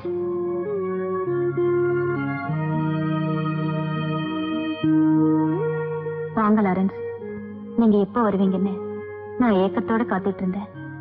எப்படி இருக்கீங்க? ஏதோ இருக்க. நீ எப்படி இருக்க? இத்தனை வருஷத்துக்கு அப்புறம் இப்பதாங்க நான் சந்தோஷமா இருக்கேன். மறுபடியும் உங்களோட வாழ்ற பாக்கியம் கிடைச்சதுன்னா நீங்க சந்தோஷப்படுற மாதிரி நான் நடந்துக்குவேன். திருமணங்கள் சொர்க்கத்துல நிச்சயிக்கப்படும் சொல்லுவாங்க. ஆனா என்னுடைய திருமணம் நரகத்துல நிச்சயிக்கப்பட்டுடுச்சு. என்ன மன்னிச்சிடுங்க லாரன்ஸ். நான் உன்னை மன்னிக்கலாம், ஆனா சட்டம் உன்னை மன்னிக்குமான்னு எனக்கு சந்தேகமா இருக்கு. நான் வர்றேன். இதுல ஒரு கையெழுத்து போடுங்க. I'm sorry for you miss Lawrence. மனைவிக்கு எதிராக வாக்குமூலம் கொடுக்க வேண்டிய துர்பாகியம் உங்களுக்கு ஏற்பட்டிருக்க வேண்டாம். ராதா, நான் சொல்றேன் தப்பா எடுத்துக்காதே.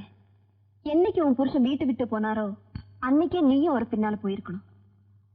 சீதைக்கு ராமர் இருக்கிற இடம் தான் அயோத்தி. இருக்கலாம், ஆனா இந்த ராதாவுக்கு அப்பா இருக்கிற இடம் தான் அயோத்தி. அப்போ உன் புருஷனை விட உனக்கு அப்பா தான் முக்கியம். ஆமா, அதுல என்ன தப்பு? நான் தாயில்லா பிள்ளை. அப்பாதான் என்ன வளர்த்து ஆளாக்குனாரு. அவர் என் மேல உயிரையே வச்சிருக்காரு. என் சந்தோஷம் தான் அவர் சந்தோஷம். சுருக்கமா சொல்ல போனா எங்க அப்பா வாழறதே எனக்காகத்தான். இந்த வயசான காலத்துல எங்க அப்பாவை தவிக்க விட்டுட்டு நான் போய் தனி கொடுத்தன நடத்தணுமா? இது என்ன நியாயம்? எந்த பொண்ணுக்குமே கல்யாணம் ஆகுற வரைக்கும் தான் பிறந்த வீடு சொந்தம். கல்யாணத்துக்கு பிறகு புகுந்த வீடு தான் தஞ்சம். இதை எப்படி உனக்கு புரிய வைக்கிறதுனே எனக்கு தெரியல. இந்த உலகத்துல உன் மேல பாசம் காட்டுறதுக்கு உங்க அப்பா ஒருத்தர் தான் இருக்காருன்னு நினைக்கிறேன். இந்த உலகமே உங்க அப்பாக்குள்ளதான் அடங்கி இருக்குதுன்னு நம்புறேன். உன்னை நேசிக்கிறதுக்கு உன் புருஷனும் இருக்காரு. என் மேல அவருக்கு உண்மையான அன்பு இருந்திருந்தா என்ன உதறி தள்ளிட்டு போயிருக்க மாட்டார். நோ, நீங்க தான் அவரை உதாசீனப்படுத்தினீங்க. அவர் போயிட்டார். ஏதேது போற போக்க பார்த்தா நீங்களே அவர் சார்பில் எங்க மேல வழக்கு போடுவீங்க போல இருக்கே. நான் போட மாட்டேன், அவர் வழக்கு போடாம பாத்துக்குங்க.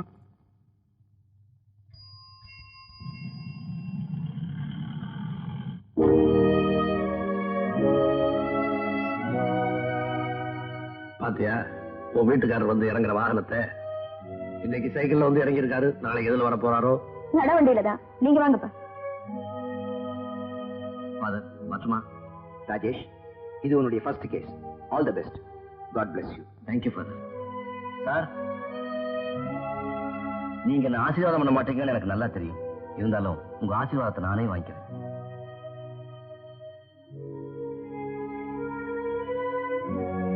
ராதா, பையன் அவன் என் காலத்தொடல என் இதயத்தை தொட்டுட்டான். இது போதாடா உங்களுக்கு? என் மருமகனை போல உண்டான்னு ஊர் பூரா தம்பட்ட அடிக்க ஆரம்பிச்சிருவீங்க. அவரை நம்பாதீங்க. உங்க சிஷ்ய ஒரு குணச்சித்திர நடிகர். ஹீரோன்னு நினைச்சேன். சும்மா வாங்க.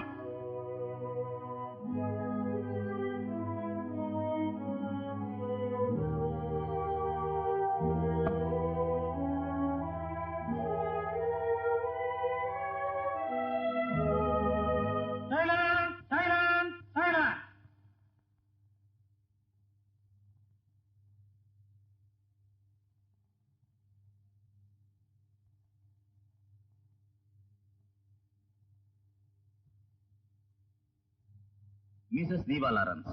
Deepa Lawrence, Deepa Lawrence, Deepa Lawrence.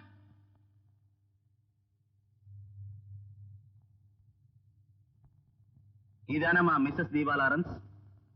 ஆமா. கடந்த ஆகஸ்ட் 15ஆம் தேதி ஞானராஜ் என்பவரை நீ திட்டமிட்டு படுகொலை செய்ததாக உண்மையில் இந்த கோர்ட்டில் குற்றம் சாட்டப்பட்டுள்ளது. உனக்காக வாதாட அட்வொகேட் யாராவது இருக்காங்களா? இல்ல அரசாங்க செலவிலேயே உனக்கு ஒரு வக்கீல் ஏற்பாடு செய்யவா? வக்கீல் சார்பாக ஆஜராக போகும் குற்றவாளி நான் தான், your honour.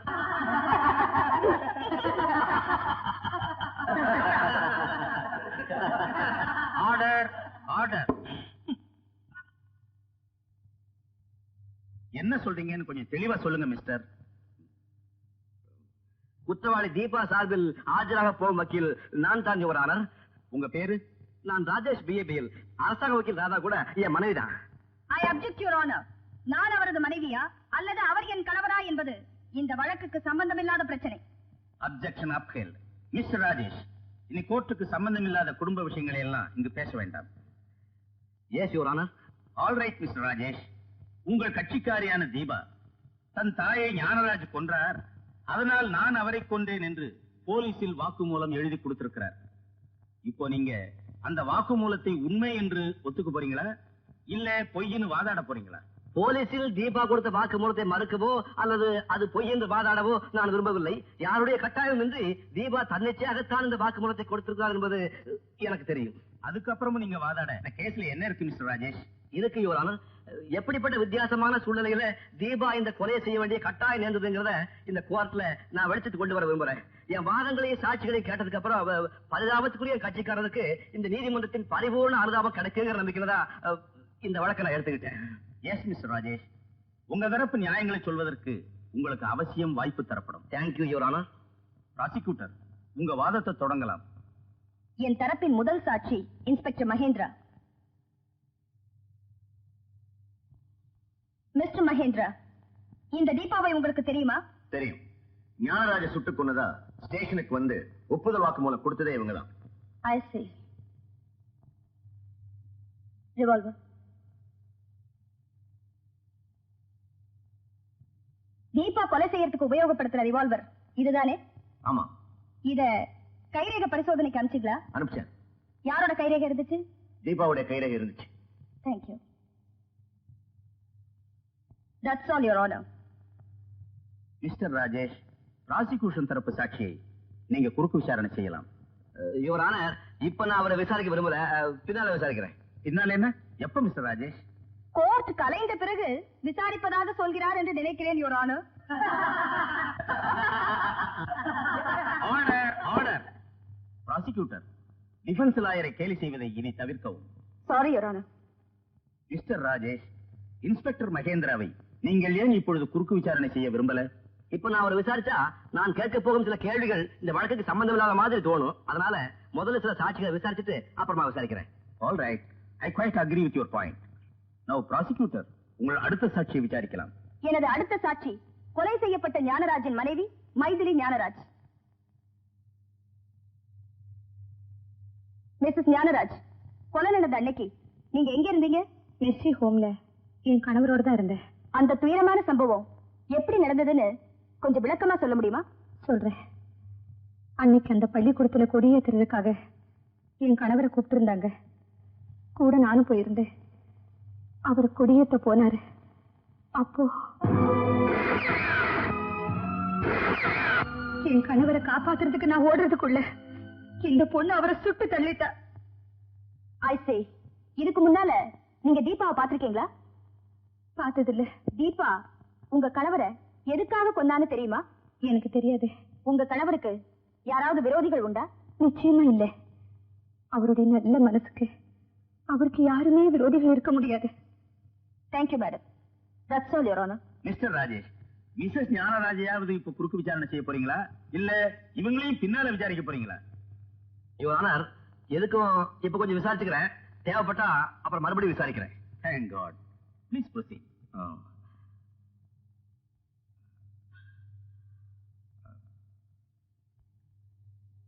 Mrs Gnanaraj,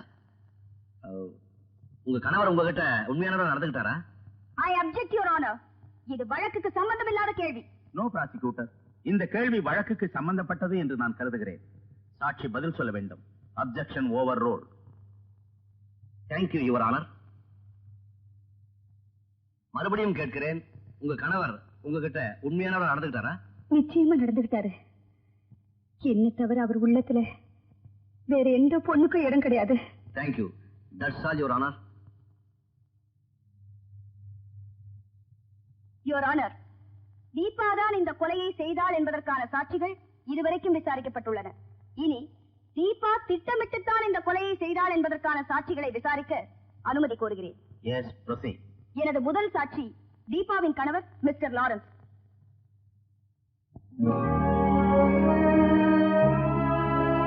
mister Lawrence, உங்களுக்கும் தீபாவுக்கும் கல்யாணமாகி எத்தனை வருஷமாச்சு?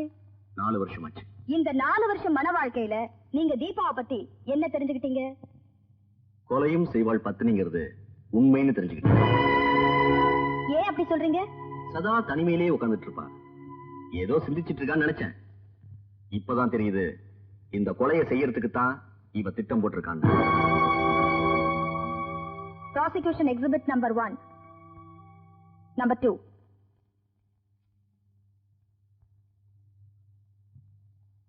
இந்த ரிவால்வர் யாருடையதுன்னு சொல்ல முடியுமா? என்னுடையதுதான். இத நீங்க கடைசியா எப்ப பாத்தீங்க? ஆகஸ்ட் 14 ராத்திரி நான் வேலை முடிஞ்சு வீட்டுக்கு வந்தேன். வழக்கமா இந்த ரிவால்வரை நான் பீரோல வச்சுதான் பூட்டுவேன். அன்னைக்கு ரொம்ப களைப்பா இருந்ததுனால மேஜையில வச்சுட்டு தூங்கிட்டேன்.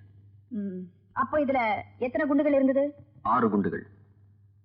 உங்க ரிவால்வர் காணாம போன விஷயம் உங்களுக்கு எப்ப தெரியும்? மறுநாள் காலையில. அப்போ உங்க மனைவி வீட்டுல இருந்தாங்களா? இல்ல, அவ எழுதி வச்சுட்டு போன கடிதம் மட்டும் இருந்துச்சு. அந்த கடிதத்துல என்ன எழுதியிருந்தது? என்னுடைய 14 வருட சபதத்தை நிறைவேற்றுவதற்காக உங்களுடைய ரிவால்வரை எடுத்துக்கொண்டு போகிறேன். அது வெடித்தவுடன் நான் எங்கிருக்கிறேன் என்பதை நீங்களே தெரிந்து கொள்வீர்கள். என்னை தேட வேண்டாம் என்று எழுதியிருந்தது. அந்த கடிதம் இதுதானே? ஆமா. Thank you. That's all your honour.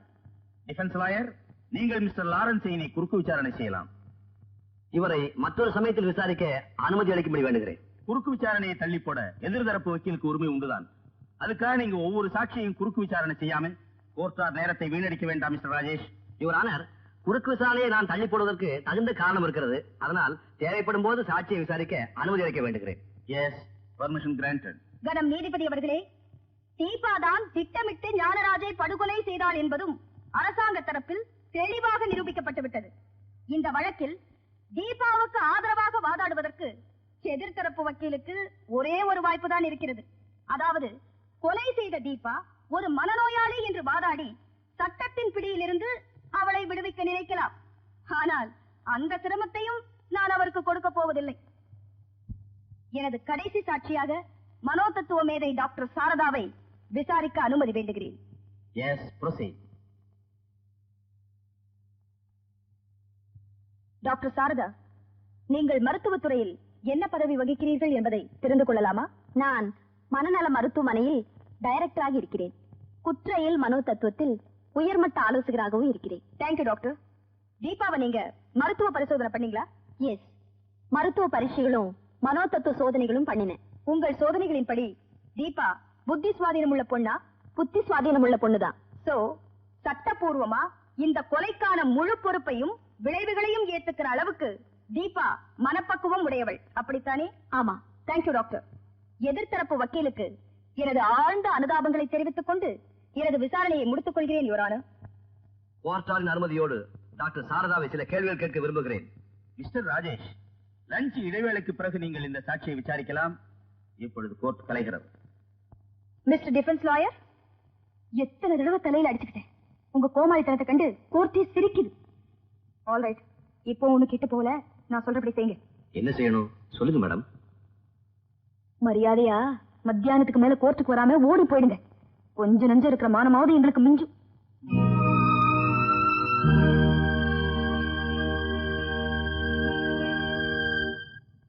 Mister defence lawyer, doctor சாரதாவை நீங்க இப்ப குறுக்கு விசாரணை பண்ணலாம். Thank you your honour.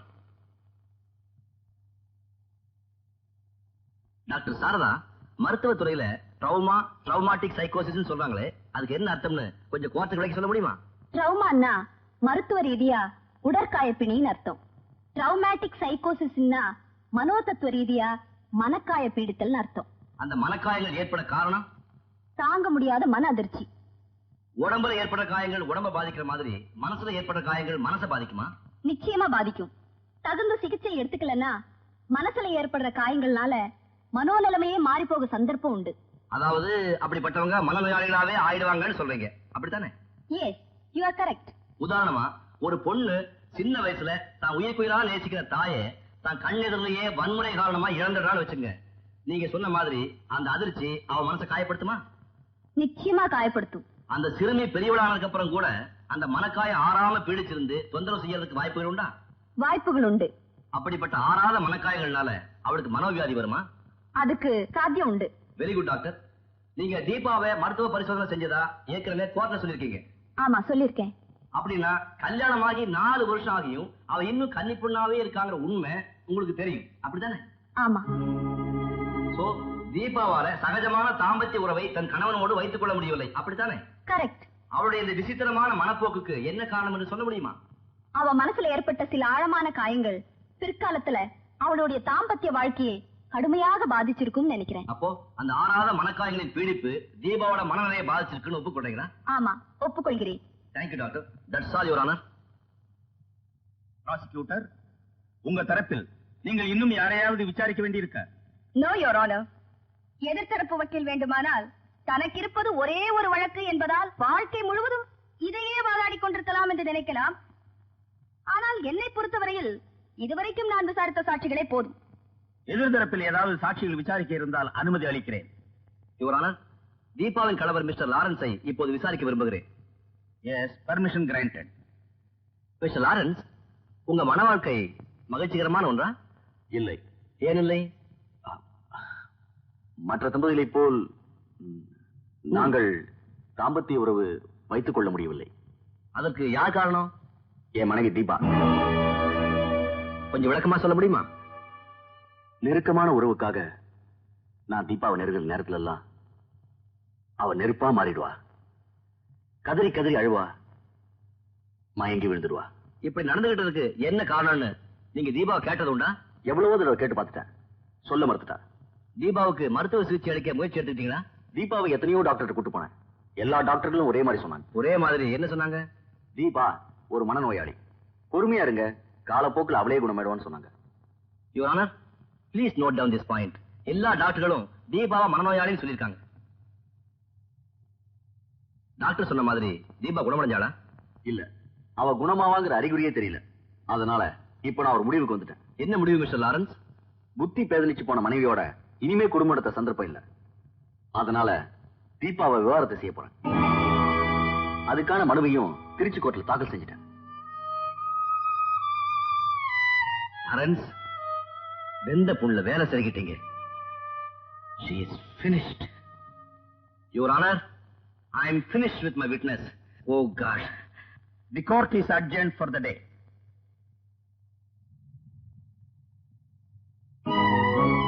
Lawrence, Lawrence, Lawrence, எனக்கு தூக்கு தண்டனை கிடைச்சா கூட நான் ஏத்துக்க தயார். ஆனா நீங்க எனக்கு கொடுத்திருக்கிற இந்த தண்டனைய என்னால தாங்கிக்க முடியாது. என்ன அனாதையாக்கிடாதீங்க லாரன்ஸ், பிளீஸ் என்ன அனாதையாக்கிடாதீங்க. தீபா, உன்னோடு வாழ்ந்த நாட்டில் காணல் நீரா போச்சு. இனிமே எனக்குன்னு ஒரு புது வாழ்க்கை ஆரம்பிக்க போறேன். என்ன மன்னிச்சிரு, மறந்துரு. லாரன்ஸ், உங்க கால்ல விழுந்து கெஞ்சி கேட்டுக்கிறேன், என்ன கைவிட்டுறாதீங்க லாரன்ஸ், என்ன கைவிட்டுறாதீங்க லாரன்ஸ், பிளீஸ். ஆண்டவனே வந்தாலும் என் முடிவை மாத்திக்க நான் தயாரா இல்ல. ஐ am sorry. Lawrence, Lawrence, Lawrence, Lawrence. Deepa, Deepa, Deepa, Deepa. Constable, Deepa மயக்க போயிட்டாங்க.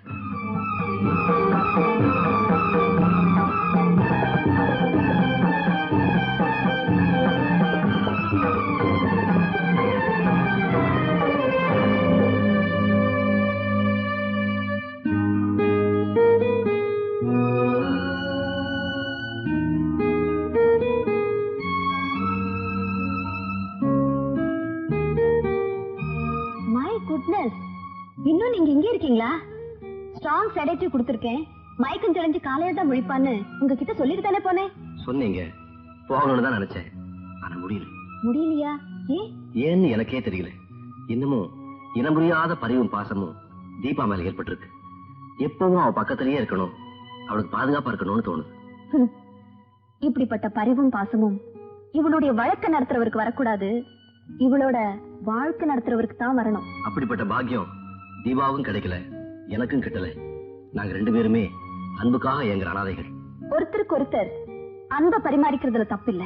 அதுவே பிற்காலத்துல பிரிக்க முடியாத பிணப்பை ஏற்படுத்தாம பாத்துக்குங்க. என்ன சொல்லுங்க டாக்டர்? நீங்க வக்கீலுக்கு படிச்சவர், இதுக்கு மேல உங்களுக்கு விளக்கம் தேவையில்லைன்னு நினைக்கிறேன். Now you can go. Good night. Radha, என்னப்பா? ரத்தன கம்பளத்துக்கு ஆர்டர் பண்ணிருந்தியாமே, எடுத்துட்டு வந்திருக்காங்க. வந்து உனக்கு பிடிச்சிருக்கான்னு பாரு. இது வந்துட்டு. Okay.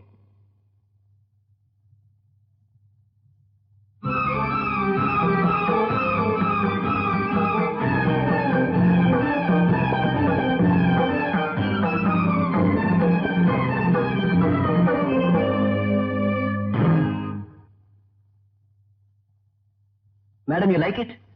I don't like it. Madam. Get out.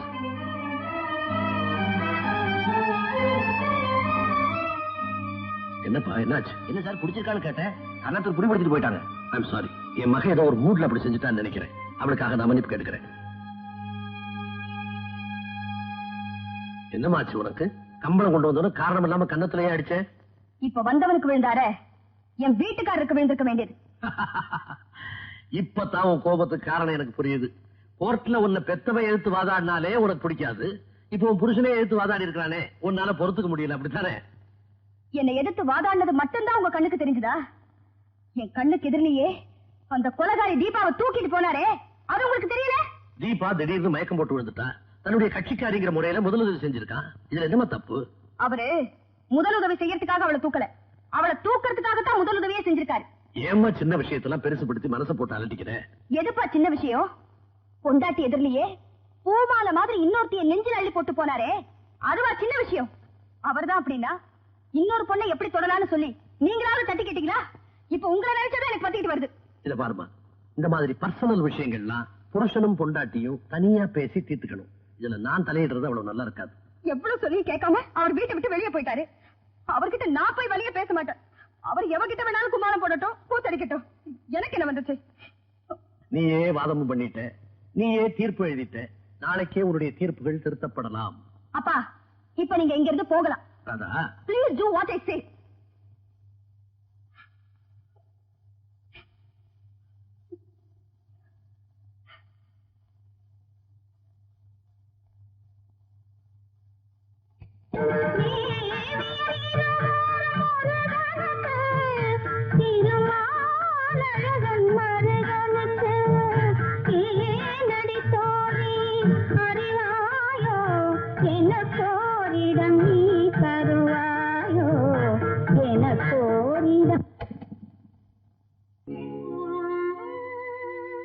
புத்தி பேதலிச்சு போன மனைவியோட இனிமே குடும்பம் நடத்த சந்தர்ப்பம் இல்ல.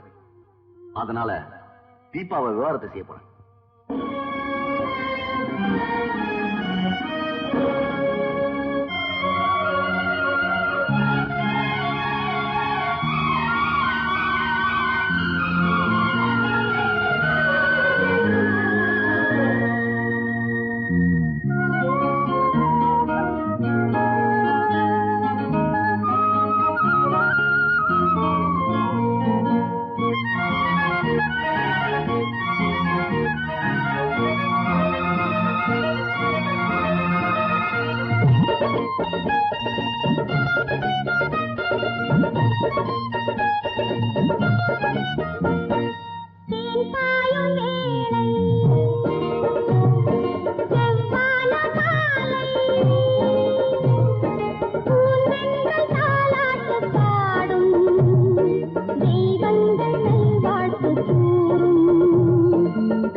ஒரு கோடி ஜன்மம் நான் கொண்ட போதும் நீயே என் துணையாக வேண்டும்.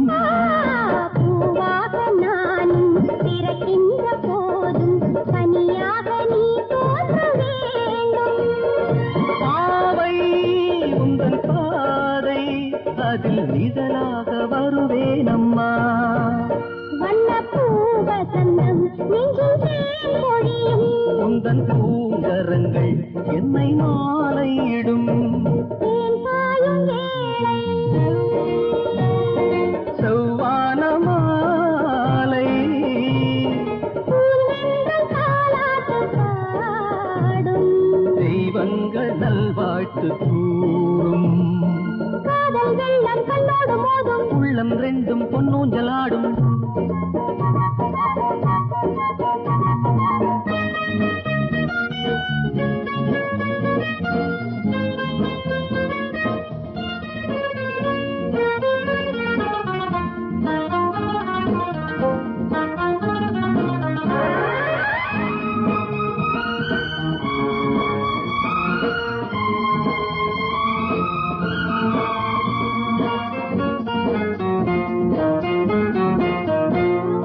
மேகங்கள் வானில் இணைகின்ற போது ஒளி வீசும் புது மின்னல் தோன்றும்.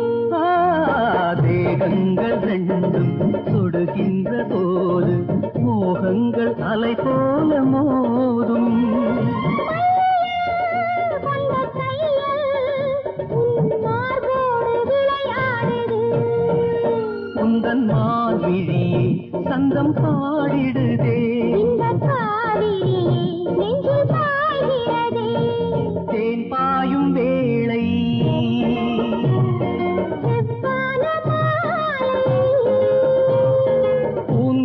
வந்து தாலாட்டு பாடும். தெய்வங்கள் நல்வாழ்த்து கூறும். காதல் வெள்ளம் கண்ணோடு மோதும் உள்ளம் எங்கும் பொன்னூஞ்சலாடும்.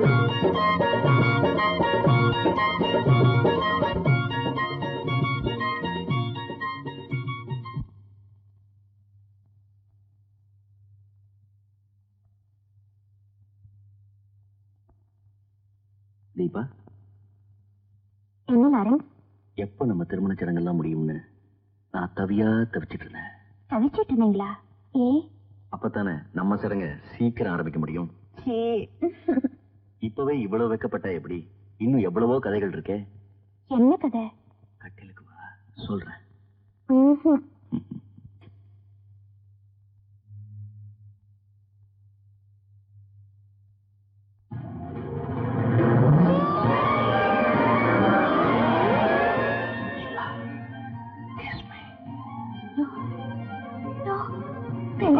Please, kiss me. Please, Deepa. Please. ஒரே ஒரு Deepa, இன்னைக்கு நீ எங்க ஓடினாலும் நான் உன்னை விட மாட்டேன்.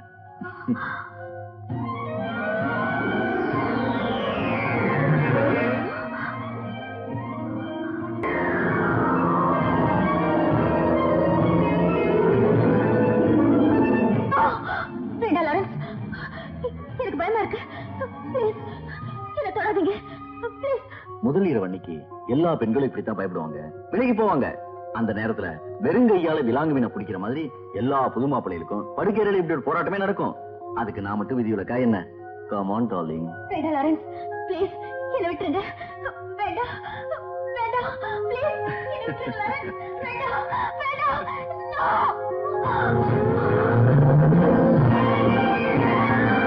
ப்ளீஸ் என்ன விட்டுருங்க. வேண்டாம் ப்ளீஸ் லாரன்ஸ் என்ன விட்டுருங்க.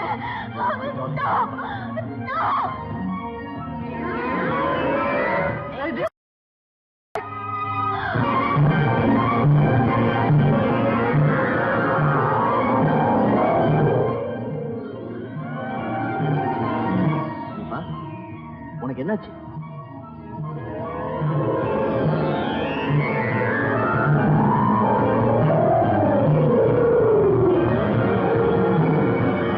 நீதானே எங்க அம்மாவை கொன்ன.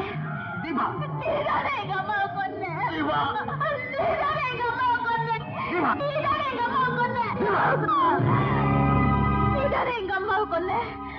நீதானே எங்க அம்மாவை கொன்ன. நீதானே எங்க அம்மாவை கொன்ன.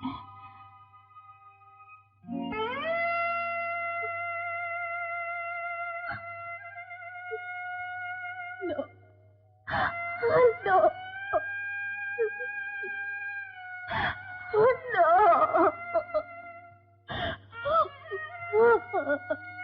தீபா,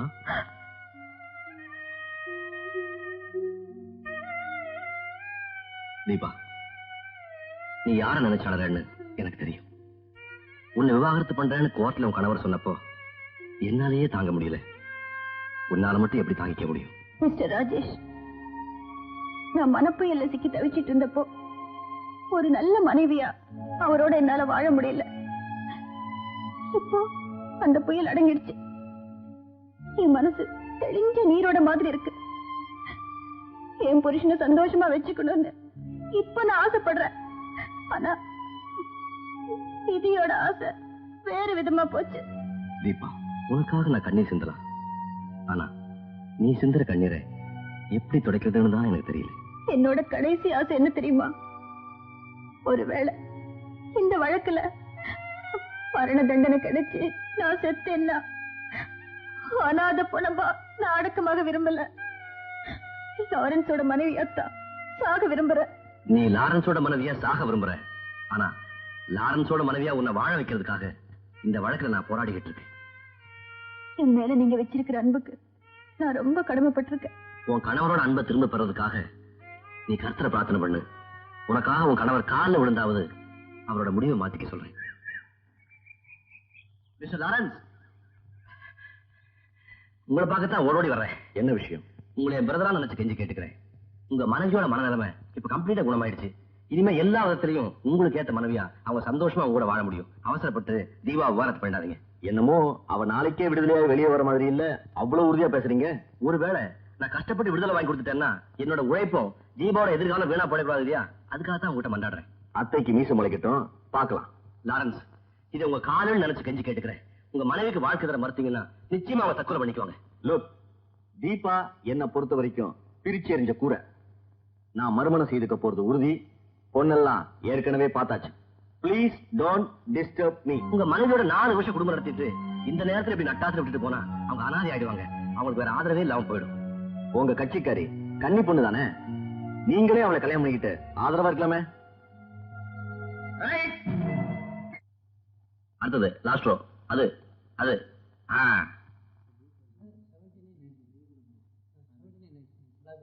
அதுங்க அந்த பிளாக் நடுவுல நடுவுல. ஏன் சார், ஷோகேஸ்ல இருந்து நானும் புடவை எடுத்து போட்டுக்கிட்டே இருக்கிறேன், நீங்களும் 1 மணி நேரமா உத்து உத்து பாத்துக்கிட்டே இருக்கிறீங்க. ஒரு புடவை கூட பிடிக்கலையா? கட்டிக்க போறவளுக்கு கலர் மேட்ச் வேண்டாமா? அந்த ரெட் எடு. இங்க ஏகப்பட்ட ரெட் இருக்கு, எந்த ரெட்டை சொல்றீங்க? கடைசி ரோல கையை வை. வச்சுட்டேன். அப்படியே கீழே வா.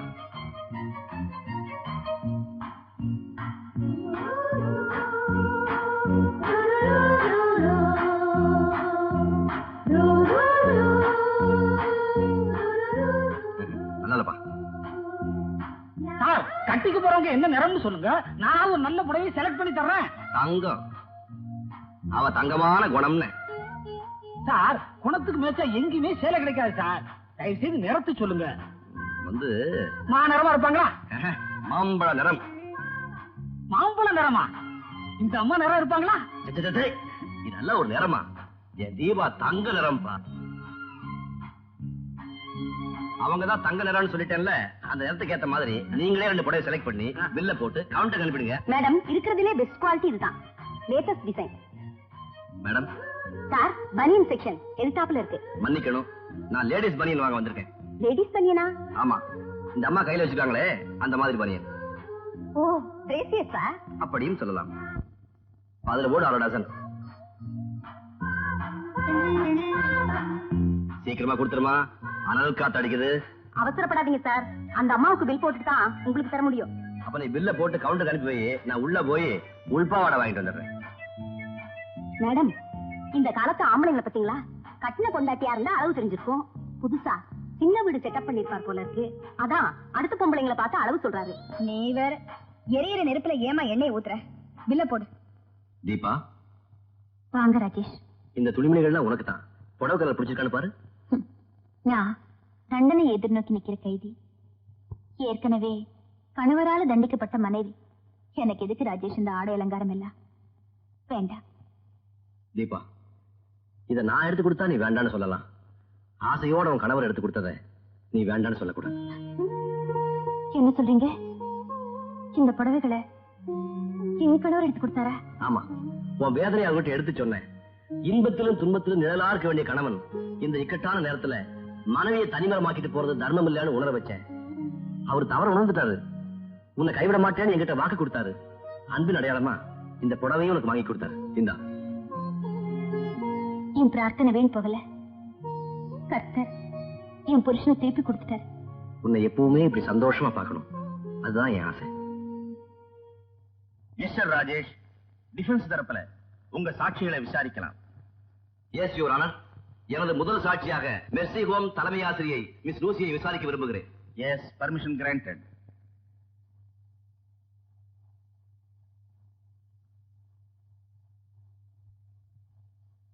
மிஸ் லூசி, நீங்க எத்தனை வருஷமா ஆசிரியை வேலை பார்க்கறீங்க? கடந்த 15 வருஷமா. உங்களுக்கு கல்யாணம் ஆயிடுச்சா? எனக்கு இன்னும் கல்யாணம் ஆகல. குழந்தை இருக்கா? Order, order. Defence lawyer, please proceed. மறுபடியும் கேட்கிறேன், உங்களுக்கு குழந்தை இருக்கா? ஒரு பெண் குழந்தை இருக்கு. உங்க குழந்தைக்கு என்ன வயசாகுது? 12 வயசு ஆகுது.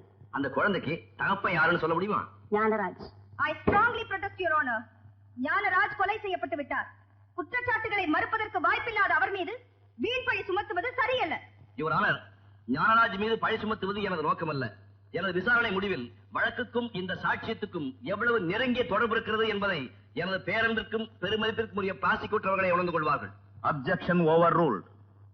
மிஸ் லூசி, அவருக்கும் உங்களுக்கும் பிறந்த அந்த குழந்தைக்கு கருணை வள்ளல் ஞானராஜ் ஏதாவது பணம் கொடுத்து உதவினாரா? அவர் இந்த உதவியும் செய்யல. ஆனா அவருக்கு நெருக்கமானவங்க உதவி செஞ்சுட்டு வர்றாங்க. யார் அந்த நெருக்கமான நபர்? அவர் மனைவி மைதிலி ஞானராஜ். மிஸ்ஸஸ் மைதிலி ஞானராஜ் உங்களுக்கு பணம் கொடுத்து உதவ காரணம்?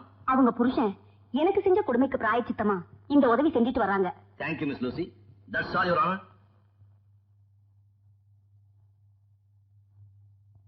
ப்ராசிக்யூட்டர் டிஃபென்ஸ் சாட்சியை குறுக்கு விசாரணை செய்யலாம். யுவர் ஆனர், இந்த சாட்சியை விசாரிக்க நான் விரும்பவில்லை. யுவர் ஆனர், ப்ராசிக்யூஷன் தரப்பு சாட்சியான மிஸ்ஸஸ் ஞானராஜை மறுபடியும் விசாரிக்க விரும்புகிறேன். Yes, proceed.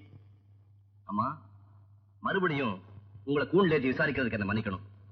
பணக்கார குடும்பத்துல பொண்ணா பிறந்துட்டாலே தாலி கட்டின புருஷனை கூலிக்கார மாதிரியும் வேலைக்கார மாதிரி நடத்துற திமிர் பிடிச்ச பொம்பளைங்க தான் இங்க நிறைய பேர் இருக்காங்க. அவங்க மத்தியில புருஷன் மனசால தனக்கு துரோகம் பண்றாருன்னு தெரிஞ்சிருந்தும் அவர் பேரு கிடக்கூடாதுன்னு சிரிச்ச முகத்தோட அந்த சித்தவதையை சகிச்சிட்டு வாழ்ந்துருக்கீங்களே, அந்த பண்புக்கு நான் தலை வணங்குறேன். ஆமா, மிஸ் லூசி உங்க கணவரை பத்தி சொன்னது உண்மைதானே? உண்மைதான். லூசிக்கு நீங்க பண உதவி செஞ்சுட்டு வர்றது உண்மைதானே? முற்றிலும் உண்மை. கடைசி ஒரு கேள்வி. முதல் நாள் விசாரணையில் உங்கள் கணவர் உங்களை தவிர வேறு எந்த பெண்ணையுமே ஏறெடுத்து பார்க்காத உத்தமர் என்று சொன்னீர்களே, அது பொய்தானே? ஆமா, பொய்தான். Thank you madam. யுவர் ஆனர், அடுத்து இன்ஸ்பெக்டர் மகேந்திராவை விசாரிக்க எனக்கு அனுமதி அளிக்க வேண்டுகிறேன். Yes, permission granted. Mister Mahendra, 18 வருஷமா நீங்க போலீஸ் இலாக்காவில் வேலை பார்க்கறீங்க இல்லையா? Yes sir. ஞானராஜ் சிபாரிசு தான் உங்களுக்கு சப் இன்ஸ்பெக்டர் வேலை கிடைச்சதுன்னு நான் சொல்றேன். இல்ல, என்னுடைய தகுதிக்கும் திறமைக்கும் தான் அந்த வேலை கிடைச்சது. அவரோட செல்வாக்குல தான் இதே ஊர்ல 8 வருஷமா சப் இன்ஸ்பெக்டர் வேலை பார்த்தீங்கன்னு நான் சொல்றேன். நிச்சயமா இல்ல. அவரோட சிபாரிசு தான் உங்களுக்கு இன்ஸ்பெக்டர் பதவி உயர்வே கிடைச்சதுன்னு நான் சொல்றேன். Am I correct? என்னுடைய பதவி உயர்வுக்கு காரணம் ஞானராஜ் இல்ல, என்னுடைய நேர்மையும் உழைப்பும் தான். ரொம்ப நாளா உங்களுக்கு ஞானராஜ தெரியும். அவரை பத்தி என்ன நினைக்கிறீங்க? அவர் ஒரு நல்ல மனிதர். That's all. அந்த நல்ல மனிதரோட நீங்க நெருக்கமான தொடர்பு வச்சிருந்தது உண்டா? சில பொது நிகழ்ச்சிகளில் சந்தித்துக் கொண்டதை தவிர அவருடன் வேறு நெருக்கமான உறவு வைத்துக் கொண்டதில்லை. I see. உங்க மகனுக்கு என்ன பேர் வச்சிருக்கீங்க?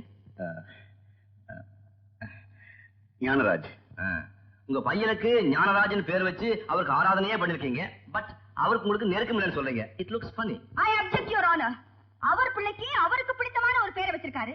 அதுக்காக அந்த பேர் உள்ளவங்க எல்லாம் அவருக்கு பிடிக்கணுங்கிற அவசியம் இல்ல. Objection upheld. Defense lawyer must avoid such irrelevant questions. Yes, Your Honor. Mister Mahendra, இந்த ஊர்ல நீங்க சப் இன்ஸ்பெக்டரா இருந்தப்ப தானே மேல் டீச்சர் தற்கொலை பண்ணிட்டாங்க? ஆமா. அப்போ அந்த தற்கொலையும் நீங்க தானே விசாரணை பண்ணிருப்பீங்க? நேச்சுரலி. மேரியின் சடலத்தை போஸ்ட்மார்ட்டத்துக்கு அனுப்புறீங்களா? இல்ல. ஏன் அனுப்பல? பஞ்சாயத்தார் அதை தற்கொலை முடிவு பண்ணதுனால போஸ்ட்மார்ட்டத்துக்கு அனுப்ப வேண்டிய அவசியமே ஏற்படல. அந்த பஞ்சாயத்துக்கு தலைவர் யார்? மிஸ்டர் ஞானராஜ். Very good. தீபாவின் தாயார் தற்கொலை பண்ணிக்கல, ஞானராஜால் கொலை செய்யப்பட்டார்னு உங்ககிட்ட யாருமே சொல்லலையா? சொல்லல. மேரியின் மர்மச்சாவை பத்தி மறு விசாரணை செய்யணும்னு உங்ககிட்ட யாருமே கேட்கலையா? கேட்கல. நீங்க சந்தேகப்படுற மாதிரி ஊர்ல அப்படி ஒரு வதந்தியே கிளம்பலையா? கிளம்பல. லுக் மிஸ்டர் மகேந்திரா, நீங்க பொய் சொல்றீங்க நிரூபிக்கிறதுக்கு எங்கிட்ட சாட்சிகள் இருக்கு. அப்படி நானா நிரூபிச்சுட்டா பொய் சாட்சி சொன்ன குற்றத்துக்கும் போலீஸ் ஆபீசரா இருந்துகிட்டே நீதிக்கு இடையூறா என்ன குற்றத்துக்கு ஆளாயிடுவீங்க. come up with the truth. மேரி கொலைதான் செய்யப்பட்டாங்கிற வதந்தி ஊர்ல கிளம்பினதும் உண்மைதான். அந்த வதந்தியை கேட்டதுக்கு அப்புறம் ஏதாவது நடவடிக்கை எடுத்தீங்களா? எடுக்கல. ஏன் எடுக்கல?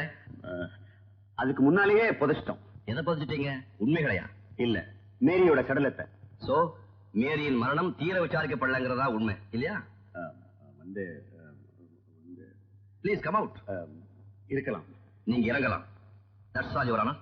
Your next witness mister Rajesh. Father Michael. Father, எத்தனை வருஷமா இந்த ஊர்ல இருக்கீங்க? 30 வருஷமா இருக்கேன். டீச்சர் மேரி உங்களுக்கு தெரியுமா? நல்லா தெரியும். மேரியின் மகள் இந்த தீபா உங்களுக்கு தெரியுமா? அவ சின்ன குழந்தையா இருந்த போதே எனக்கு தெரியும். மேரியின் மரணத்துக்கு அப்புறம் தீபா உங்க பாதுகாப்புல தானே இருந்தா? ஆமா. ஆனா கொஞ்ச நாளைக்கு பிறகு திருச்சியில இருந்த அவ சித்திக்கிட்ட அவளை நான் ஒப்படைச்சிட்டேன். உங்களுக்கு கொலை உண்ட ஞானராஜ் தெரியுமா? நன்றாக தெரியும். ஞானராஜ் தீபாவின் தாயாரை கற்பழித்து கொலை செய்து விட்டார் என்பது உங்களுக்கு தெரியுமா? மன்னிக்கவும், இந்த கேள்விக்கு என்னால் பதில் சொல்ல முடியாது. காரணம், அந்த நிகழ்ச்சியை நான் கண்ணால் பார்க்கவில்லை. இந்த போட்டோவில் இருக்கும் கல்லறை யாருடையது என்று சொல்ல முடியுமா? தீபாவுடைய தாயார் மேரியுடைய கல்லறை. அதில் சில எழுத்துக்கள் தெரிகின்றனவே, அதை கொஞ்சம் படித்து சொல்ல முடியுமா? ஞானராஜை கொல்வேன் என்று எழுதப்பட்டிருக்கிறது. இது யாரால் எழுதப்பட்டது? இந்த தீபா 10 வயது சிறுமியாக இருந்த போது எழுதியது. எப்போது எழுதப்பட்டது என்று சொல்ல முடியுமா? தீபாவின் தாயார் அடக்கம் செய்யப்பட்ட மறுநாள். கல்லறையில் தீபா எழுதியதை நீங்கள் நேரில் பார்த்தீர்களா? நேரில் பார்த்தேன். Thank you father. யுவர் ஆனர், இந்த போட்டோவை டிஃபென்ஸ் தரப்பு தடயமாக கோர்ட்டில் தாக்கல் செய்கிறேன்.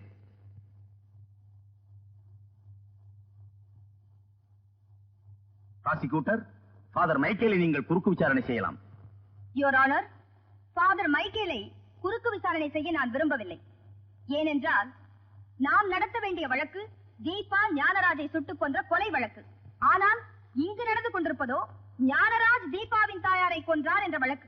இது முற்றிலும் கோர்ட்டின் விதிமுறைகளுக்கு புறம்பானது. வழக்கை மீண்டும் திசை திருப்ப வேண்டாம் என்று எதிர்த்தரப்பு வக்கீலை கேட்டுக்கொள்கிறேன். யுவர் ஆனர், இந்த குற்றச்சாட்டை மறுக்கிறேன். எந்த கொலை வழக்கிலும் தீர்க்கமான முடிவெடுத்து தீர்ப்பு எழுதுவதற்கு முன்பு அந்த கொலைக்கான காரண காரியங்கள் என்ன என்பதையும் அது சம்பந்தப்பட்ட சகலவிதமான சந்தர்ப்ப சூழ்நிலைகளையும் கொலையாளியின் நடத்தையையும் தீர விசாரிப்பதே நீதிமன்றத்தின் விதிமுறை என்பதை அரசாங்க தரப்பு வக்கீலுக்கு நினைவுபடுத்த விரும்புகிறேன். மிஸ்டர் ராஜேஷ், உங்கள் விளக்கங்களை இந்த கோர்ட் ஏற்றுக்கொள்கிறது. உங்கள் தரப்பில் இன்னும் ஏதாவது சாட்சிகளை விசாரிக்க வேண்டுமா? யுவர் ஆனர், கடைசியாக இந்த வழக்குக்கு மிக முக்கியமான இன்னும் 2 சாட்சிகளை விசாரிப்பதற்கு அனுமதி அளிக்க வேண்டுகிறேன். நல்லது. கிறிஸ்துமஸ் விடுமுறைக்கு பின் உங்கள் சாட்சிகளை விசாரிக்கலாம். இத்துடன் கோர்ட் கலைகிறது. கான்ஸ்டபிள், என் லாயர் கிட்ட கொஞ்சம் பேசிட்டு வந்துடுறேன். சரி, தேங்க்ஸ். மிஸ்டர் ராஜேஷ். என்ன தீபா? இதை கொஞ்சம் படிச்சு பாருங்க. நான் வர்றேன்.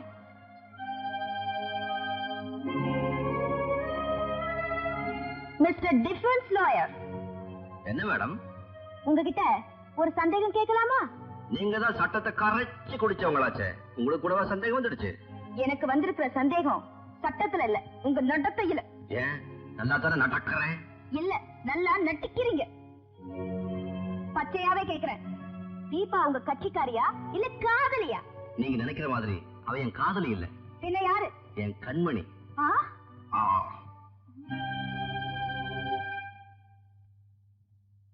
ராஜேஷ். வா தீபா, என்ன எதுக்காக வர சொன்ன? அன்பின் அடையாளமா என் புருஷன் வாங்கி கொடுத்த இந்த புடவை எனக்கு நல்லா இருக்கான்னு பாருங்க. பிரமாதமா இருக்கு. இதை விட பிரமாதமா இன்னொரு அன்பளிப்பையும் லாரன்ஸ் எனக்கு அனுப்பியிருக்காரு. அத உங்ககிட்ட காட்டுறதுக்காகத்தான் வர சொன்னேன். என்ன அன்பளிப்பு? என்னை விவாகரத்து செய்ய போறதா லாரன்ஸ் அனுப்பி இருக்கிற நோட்டீஸ்.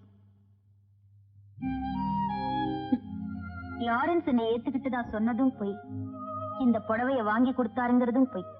இல்லையா ராஜேஷ்? தீபா, வளர்ற வயசுல நீ தாயை இழந்துட்ட, வாழ வேண்டிய வயசுல கணவனையும் இழக்க போறேன். இந்த வேதனை உன்னால தாங்க முடியாதேங்கிற பதிவுல தான் அப்படி ஒரு பொய்ய சொன்னேன். என்ன மன்னிச்சிடுமா? உங்க நல்ல மனசுக்கு நான் எப்படி நன்றி சொல்றதுன்னே தெரியல. இப்ப கூட ஒண்ணு கெட்டு போகல.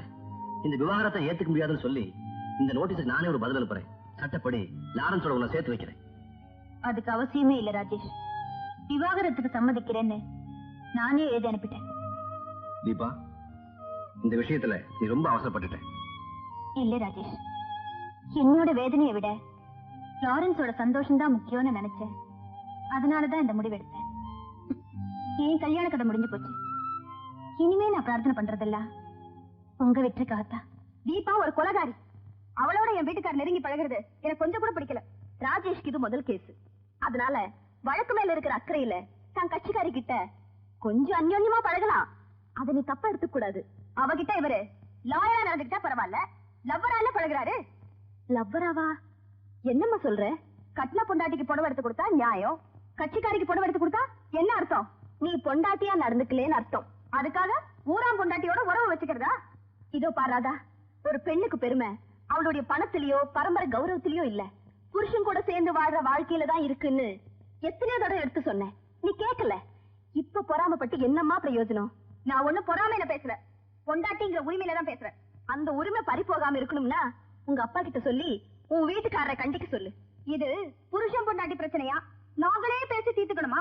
இதுல அவர் தலையிட மாட்டாராம். பரவாயில்லையே, உங்க அப்பா வாழ்க்கையிலேயே முதல் தடவையா ஒரு உருப்படியான புத்திமதி சொல்லிருக்காரு. அப்படியே செய். என்ன சொல்றீங்க டாக்டர்? உன் பிரச்சனை தீரணும்னா பேசாம உன் புருஷன் கால்ல விழுந்து மன்னிப்பு கேளு. என்ன சொன்னீங்க? நான் போய் அவர்கிட்ட மன்னிப்பு கேட்கணுமா? என்னால முடியாது. இது என் மான பிரச்சனை. இது மான பிரச்சனை இல்லம்மா, உன் மாங்கல்ய பிரச்சனை.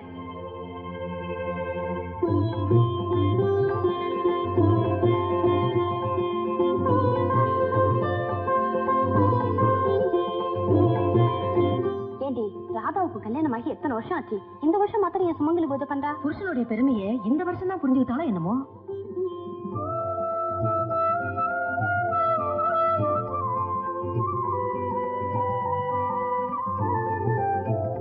நோம்பு கயிறு எடுத்துக்கங்க.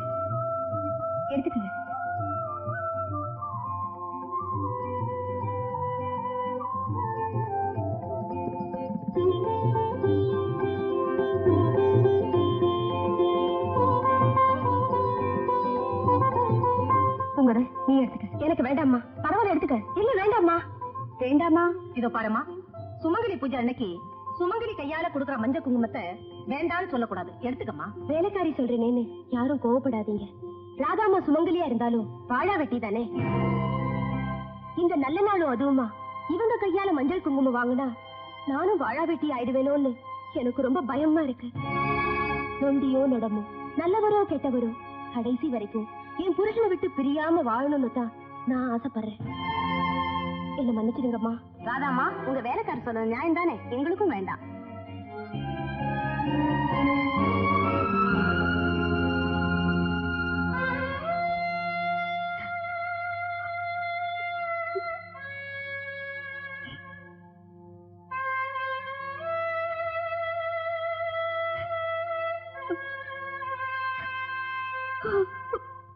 Merry Christmas Deepa. Thank you.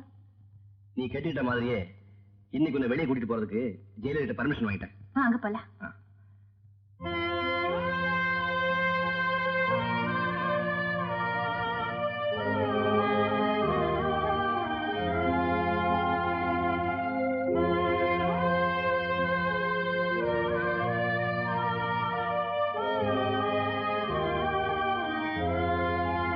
Rajesh, சிறு வயசுல எங்கே போனாலும் எங்க அம்மா கையை பிடிச்சிட்டு போனாதான் எனக்கு பாதுகாப்பா தோணும்.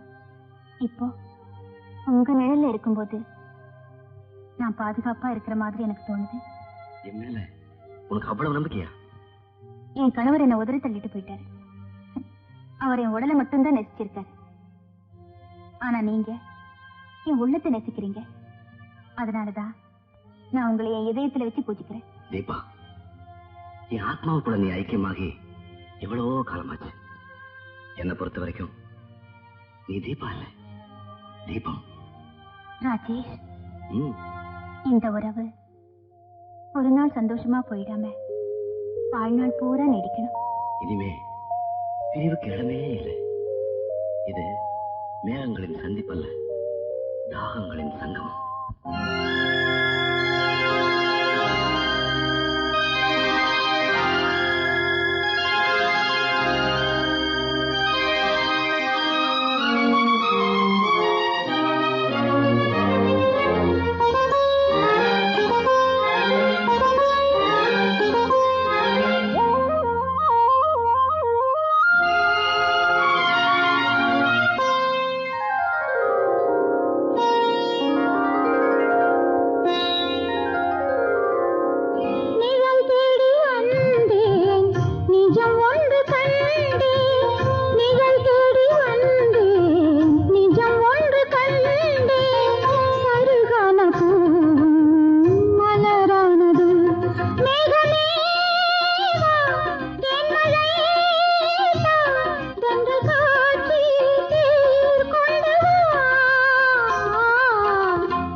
தேடி வந்தேன், நிஜம் ஒன்று கண்டேன். நிழல் தேடி வந்தேன், நிஜம் ஒன்று கண்டேன். சருகான பூவும் மலரானது. மேகமேவா, தென்மழை தா, தென்றல் காற்றே தேர் கொண்டு வா.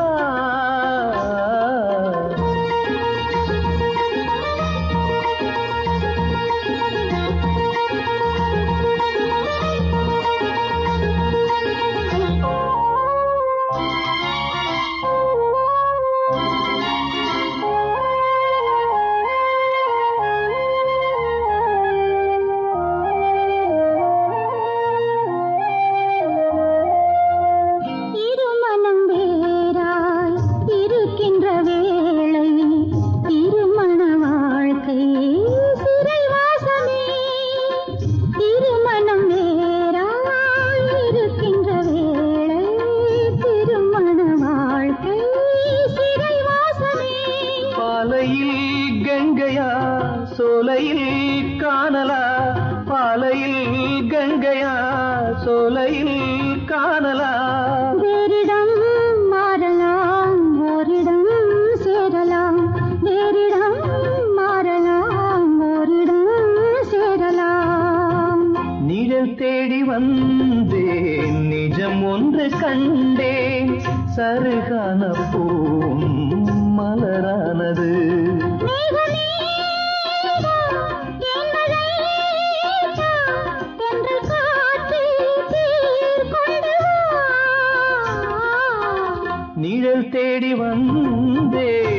இலக்கியம் ஒன்று கண்டேன்.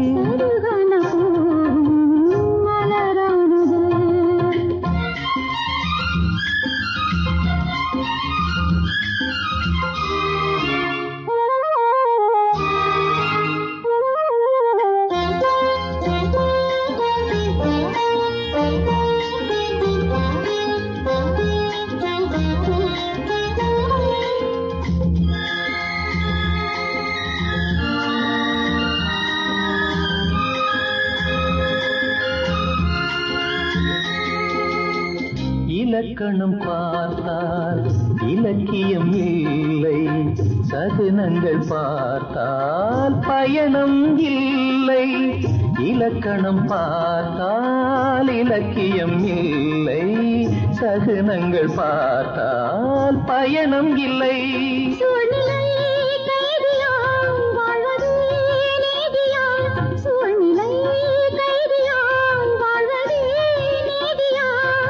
காவலை மீறுவோம், காதலை பாடுவோம். காவலை மீறுவோம், காதலை பாடுவோம். நிஜம் ஒன்று கண்டே சருகானம் மலரானது. மேகமேவா தென்மழை தா, சென்று காற்றே தேர் கொண்டு வா.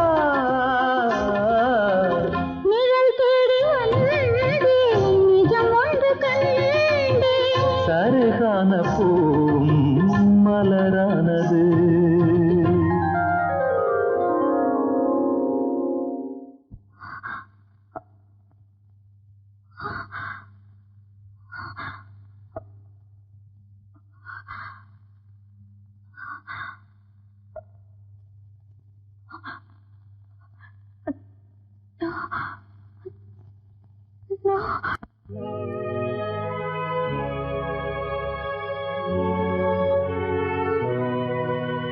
வக்கீல் சார் வணக்கம். என்ன ஆழ்ந்த சிந்தனையில் இருக்கிற மாதிரி தெரியுது, என்ன விஷயம்? கொஞ்ச நாளாவே இந்த வீட்டுல நிம்மதி இல்லை, அதான் தனியா வந்து உட்கார்ந்துட்டேன். உங்க நிம்மதி குறையிற மாதிரி அப்படி என்ன நடந்து போச்சீங்க? அடங்கி நடந்தவங்க எல்லாம் ஆர்ப்பாட்டம் பண்ண ஆரம்பிச்சுட்டாங்க. கேவலம் இந்த வீட்டு வேலைக்காரி என் மகளை வாழ வெட்டின்னு சொல்லிட்டா. அதை கேட்டதுல இருந்து ராதா 4 நாளா சாப்பிடல, நானும் சாப்பிடல. இதுக்கெல்லாம் காரணம் நீங்க தான். என்ன சொல்ற சாரதா? ராதா உங்களுக்கு ஒரே மக, உயிருக்கு உயிரா வளர்த்தீங்க, ஒத்துக்கிறேன். ஆனா உங்களையும் தாண்டி வெளியே ஒரு உலகம் இருக்குதுங்கிறத நீங்க அவளுக்கு காட்டவே இல்லை. அதனாலதான் பெத்த அப்பனுடைய பாசம் பெருசு நினைச்சாலே ஒழிய கட்டின புருஷனோட அன்பை புரிஞ்சுக்கவே இல்லை. அப்படி அவ புரிஞ்சுகிட்டு இருந்தா தனியா வாழலாம்னு ராஜேஷ் கூப்பிட்டுப்பவே ராதா அவர் கூடவே போயிருந்திருப்பா. அவளை புருஷன் கூட போக வேண்டாம் சொன்னதே நான் தானே. என்ன என் மகளை பிரிஞ்சு என்னால ஒரு நிமிஷம் கூட இருக்க முடியாது. அன்பார்ச்சுனேட்லி நீங்க ராதாவுக்கு அப்பாவா போயிட்டீங்க. அதனாலதான் பொண்ணை பிறந்த வீட்டிலே வச்சுக்கிட்டீங்க. அவளுக்கு நீங்க அம்மாவா இருந்திருந்தா அவளே போக மறுத்தாலும் அவளை கண்டிச்சு புருஷன் கூட போய் குடும்பம் நடத்துன்னு அனுப்பி வச்சிருப்பீங்க. சாரதா, நடந்து போறதை பத்தி பேசி பிரயோஜனம் இல்லை. இனிமே நடக்க வேண்டிய நல்ல காரியத்துக்கு நீதான் எனக்கு ஒரு உதவி செய்யணும். உருப்படியான காரியமா இருந்தா உதவி செய்ய தயார். நாளைக்கு என் மகளுக்கு வெட்டிங் டே, கல்யாண நாள். அதுவுமா அவங்க 2 பேரும் பிரிஞ்சிருந்தா 4 பேர் 4 விதமா பேசுவாங்க. அதனால நீ ராஜேஷ் சந்திச்சு 4 நல்ல வார்த்தை சொல்லி நம்ம வீட்டுக்கு கூட்டு வந்துடுறேன். நான் போய் கூப்பிடுறது நல்லா இருக்காது. இன்னும் நீங்க போலி கௌரவம் பார்க்காம உங்க மகளை அனுப்பி அவ புருஷனை கூப்பிட சொல்லுங்க, நான் வரேன்.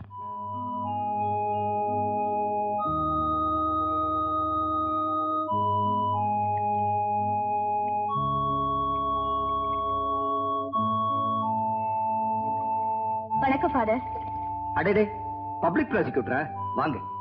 என்ன ஃபாதர், ஏன் வீட்டுக்கார துணிமணிகளை நீங்க துவைச்சிட்டு இருக்கீங்க? என்ன செய்யறது, இதெல்லாம் அவர் பத்தினி செய்ய வேண்டிய வேலை, பாதிரி செஞ்சிட்டு இருக்கேன். கொடுங்க ஃபாதர், நான் காய போடுறேன். இதுவரை காய போட்டது பத்தாதா, இன்னுமா காய போடணும்? தமாஷா பேசுறீங்களே, கொடுங்க. ஆமா, அவர் துணிமணிகளை நீங்க துவைச்சு போடுறீங்க, சாப்பாடு யார் போடுறாங்க? அந்த பிரச்சனைக்கே இடம் இல்ல. என்ன, அவர் சாப்பாடே சாப்பிடுறது இல்லையே. இப்படி சாப்பாட்டை உதாசீனப்படுத்தினா உடம்புல கெட்டு போகும். நீங்களாவது அவருக்கு சொல்லக்கூடாதா? எவ்வளவோ சொல்லிட்டேன், அவர் கேட்கறதா இல்ல. தீபாவை விடுதலை பண்ணி வெளியே கொண்டு வரணும், அவளுக்கு ஒரு வாழ்க்கை அமைச்சு கொடுக்கணும், அது வரைக்கும் ஊன் உறக்கமே கிடையாதுன்னு சொல்லிட்டாரு. அப்படியா? அந்த தியாகியத்தான் பாக்கலான்னு வந்த. இப்ப எங்க இருக்காரு? தீபாவை பார்க்க போயிருக்காரு. ஓஹோ, நாளைக்கு எங்களுக்கு கல்யாண நாள். காலையில கோயிலுக்கு போகணும். அவர் வந்தார்னா தயவு செஞ்சு வீட்டுக்கு வர சொல்றீங்களா? நான் கண்டிப்பா சொல்லிடுறேன். வர்றதும் வராததும் அவர் இஷ்டம்.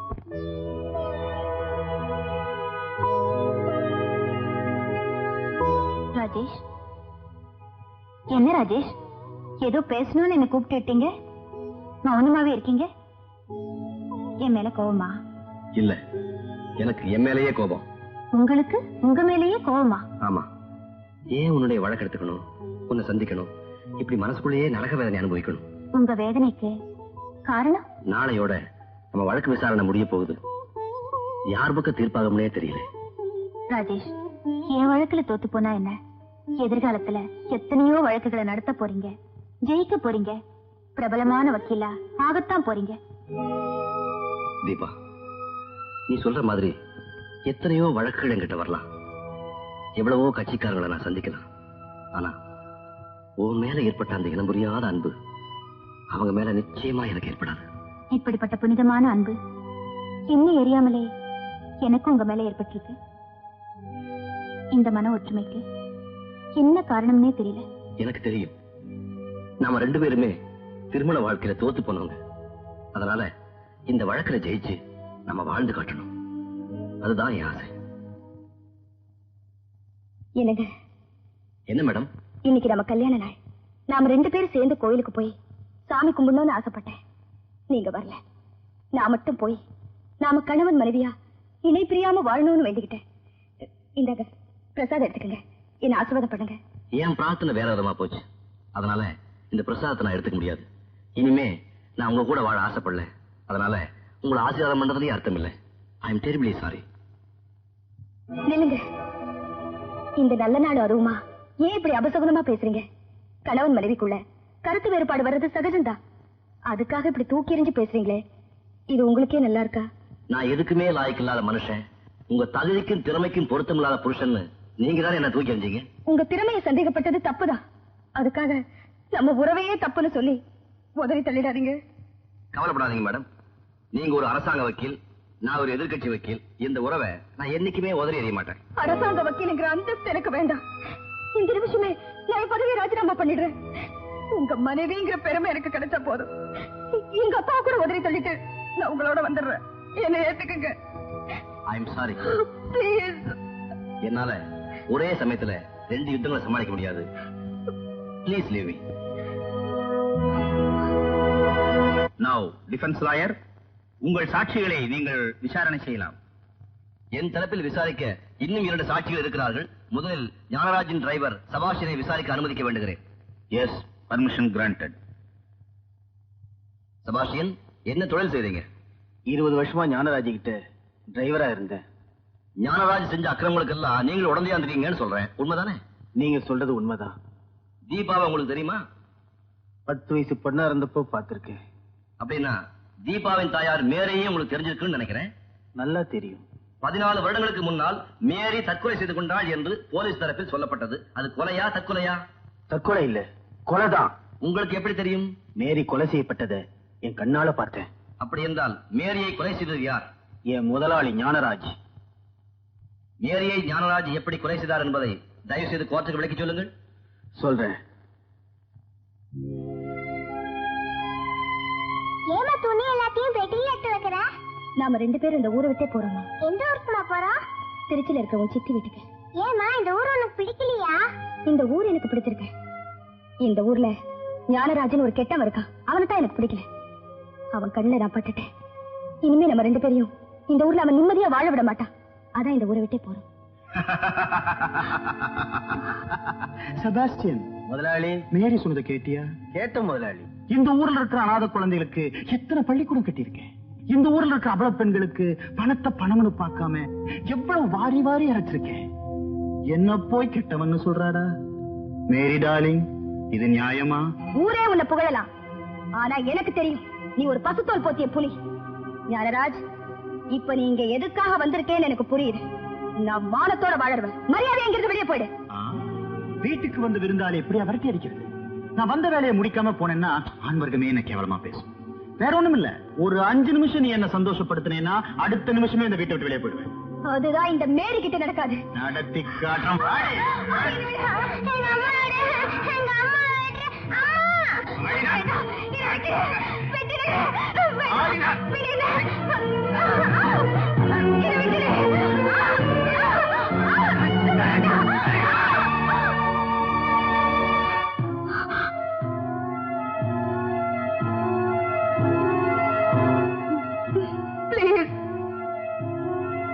என்ன விட்டுடு.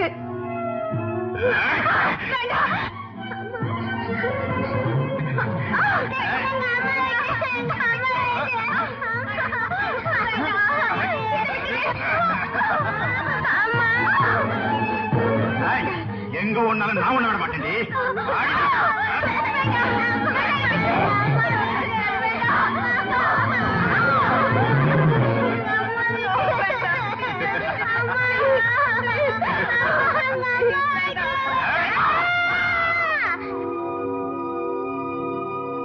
செபாஸ்டியன், முதலாளி,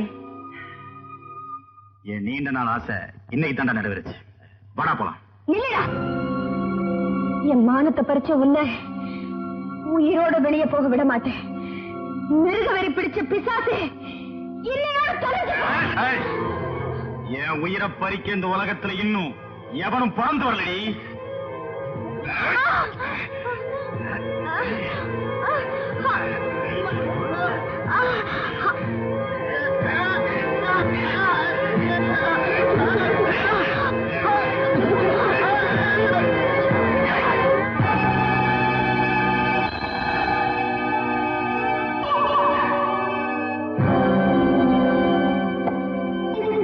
மயக்கம் போட்டு விட்டாளா?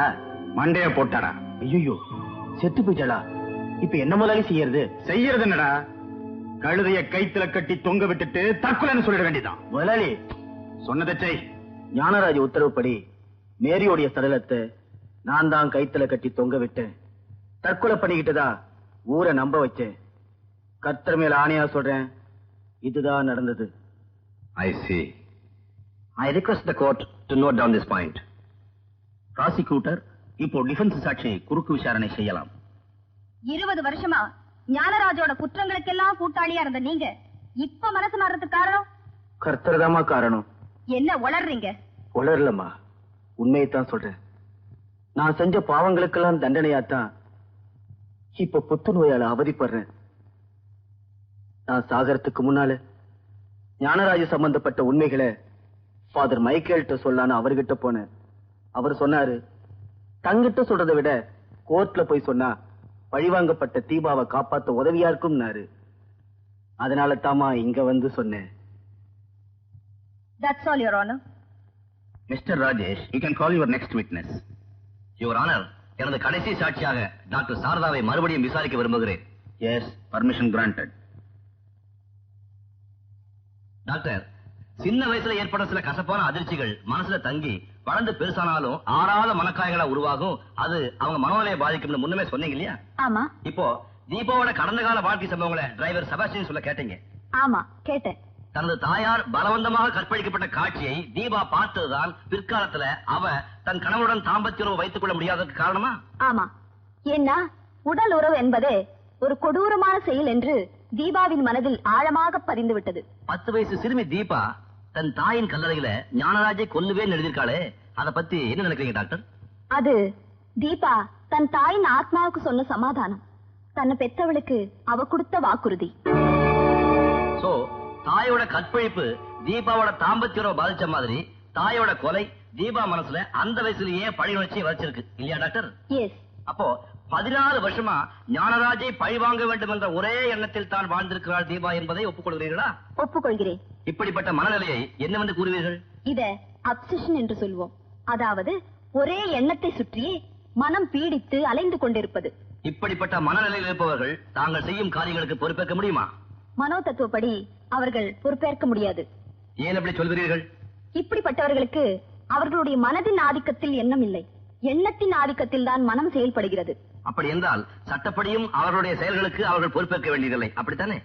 இந்த கேள்விக்கு நான் எப்படி பதிலளிப்பது? நான் மருத்துவ நிபுணர் தான், சட்ட நிபுணர் அல்ல. ஓகே, இப்படிப்பட்ட மனநிலையில் இருப்பவர்கள் மனநோயாளிகள் தானே? ஆமா, மனநோயாளிகள் தான். தீபாவும் இப்படிப்பட்ட மனநிலையில் உள்ளவள் தானே? ஐ அப்செக்ட் யுவர் ஆனர். இந்த கேள்வியின் மூலம் எதிர்த்தரப்பு வக்கீல் தனக்கு சாதகமான பதிலை சொல்லும்படி சாட்சியை மறைமுகமாக தூண்டுகிறார். No prosecutor. எதிர்தரப்பு வக்கீல் குறுக்கு விசாரணையில் தனக்கு சாதகமான பதில் கிடைக்குமாறு கேள்விகள் கேட்கலாம். So objection overrule. Mister defence lawyer, உங்கள் கேள்விகளை நேரடியாகவே கேளுங்கள். Thank you your honour. You please sit down. Doctor, இப்ப நேரடியாவே கேட்கிறேன், தீபா மனநோயாளி தானே? ஆமா, மனநோயாளிதான். Your honour, please note down this point. Thank you doctor. No more questions.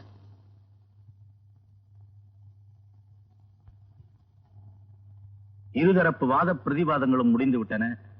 இனி ப்ராசிக்யூட்டர் தமது இறுதி வாதத்தை தொகுத்து கூறலாம். கனம் நீதிபதி அவர்களே, குற்றவாளி கூண்டில் இருக்கும் தீபாவின் கடந்த கால வாழ்க்கை சம்பவங்களை கேட்டு ஒரு பெண் என்ற முறையில் நானும் பரிதாபப்படுகிறேன், அனுதாபப்படுகிறேன். ஆனால் வெறும் பரிதாபங்களும் அனுதாபங்களுமே சட்டமாகிவிட்டால் சமூகமே நிலைக்காது போய்விடும். பழிக்கு பழி வாங்குவது நாடகங்களிலும் சினிமாக்களிலும் வேண்டுமானால் கைத்தட்டுகளை பெறலாம். ஆனால் அது எந்த நீதிமன்றத்திலும் இதுவரை நீதியாக ஒத்துக்கொள்ளப்பட்டதில்லை, ஒத்துக்கொள்ளப்படவும் கூடாது.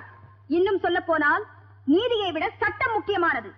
சட்டத்தை இருட்டறையில் பூட்டி வைத்தால் சமூகத்தில் ஒழுங்கீனங்களும் வெறிச் செயல்களும் தலைவிரித்தாடும். வேண்டியவர்களுக்காக சட்டத்தை வளைத்துக் கொடுத்தால் பெரிய குற்றங்களுக்கு புதிய பாதைகள் போடப்படும். எனவே கொலைகளை எல்லாம் ஏதாவது ஒரு ரூபத்தில் நியாயப்படுத்த தொடங்கினால் இந்த நாடே கொலைக்களமாகிவிடும். சட்டமும் ஒழுங்கும் செத்து குற்றமும் ரத்தமும் ஆட்சி புரியும் கொடூர பூமியாகிவிடும். குற்றம் சாட்டப்பட்டிருக்கும் தீபா செய்தது கொலை என்று பரிபூர்ணமாக நிரூபணமாகி இருக்கிறது. அதுவும் 14 வருடங்களாக திட்டமிட்டு செய்த கொலை. ஞானராஜை கொல்வேன் என்று தாயின் கல்லறையில் எழுதிய அவளது வெறி இன்று 14 வருடங்கள் கழித்து ஞானராஜின் ரத்தத்தில் எழுதியிருக்கிறது. கொலை எதற்காக செய்தாலும் அது அதர்மம் தான், சட்டவிரோதமான செய்கைதான். இதில் பெண் என்று தயவு காட்டுவதற்கோ வாழ்விழந்தவள் என்று தாட்சண்யம் பார்ப்பதற்கோ சட்டத்தில் இடமில்லை.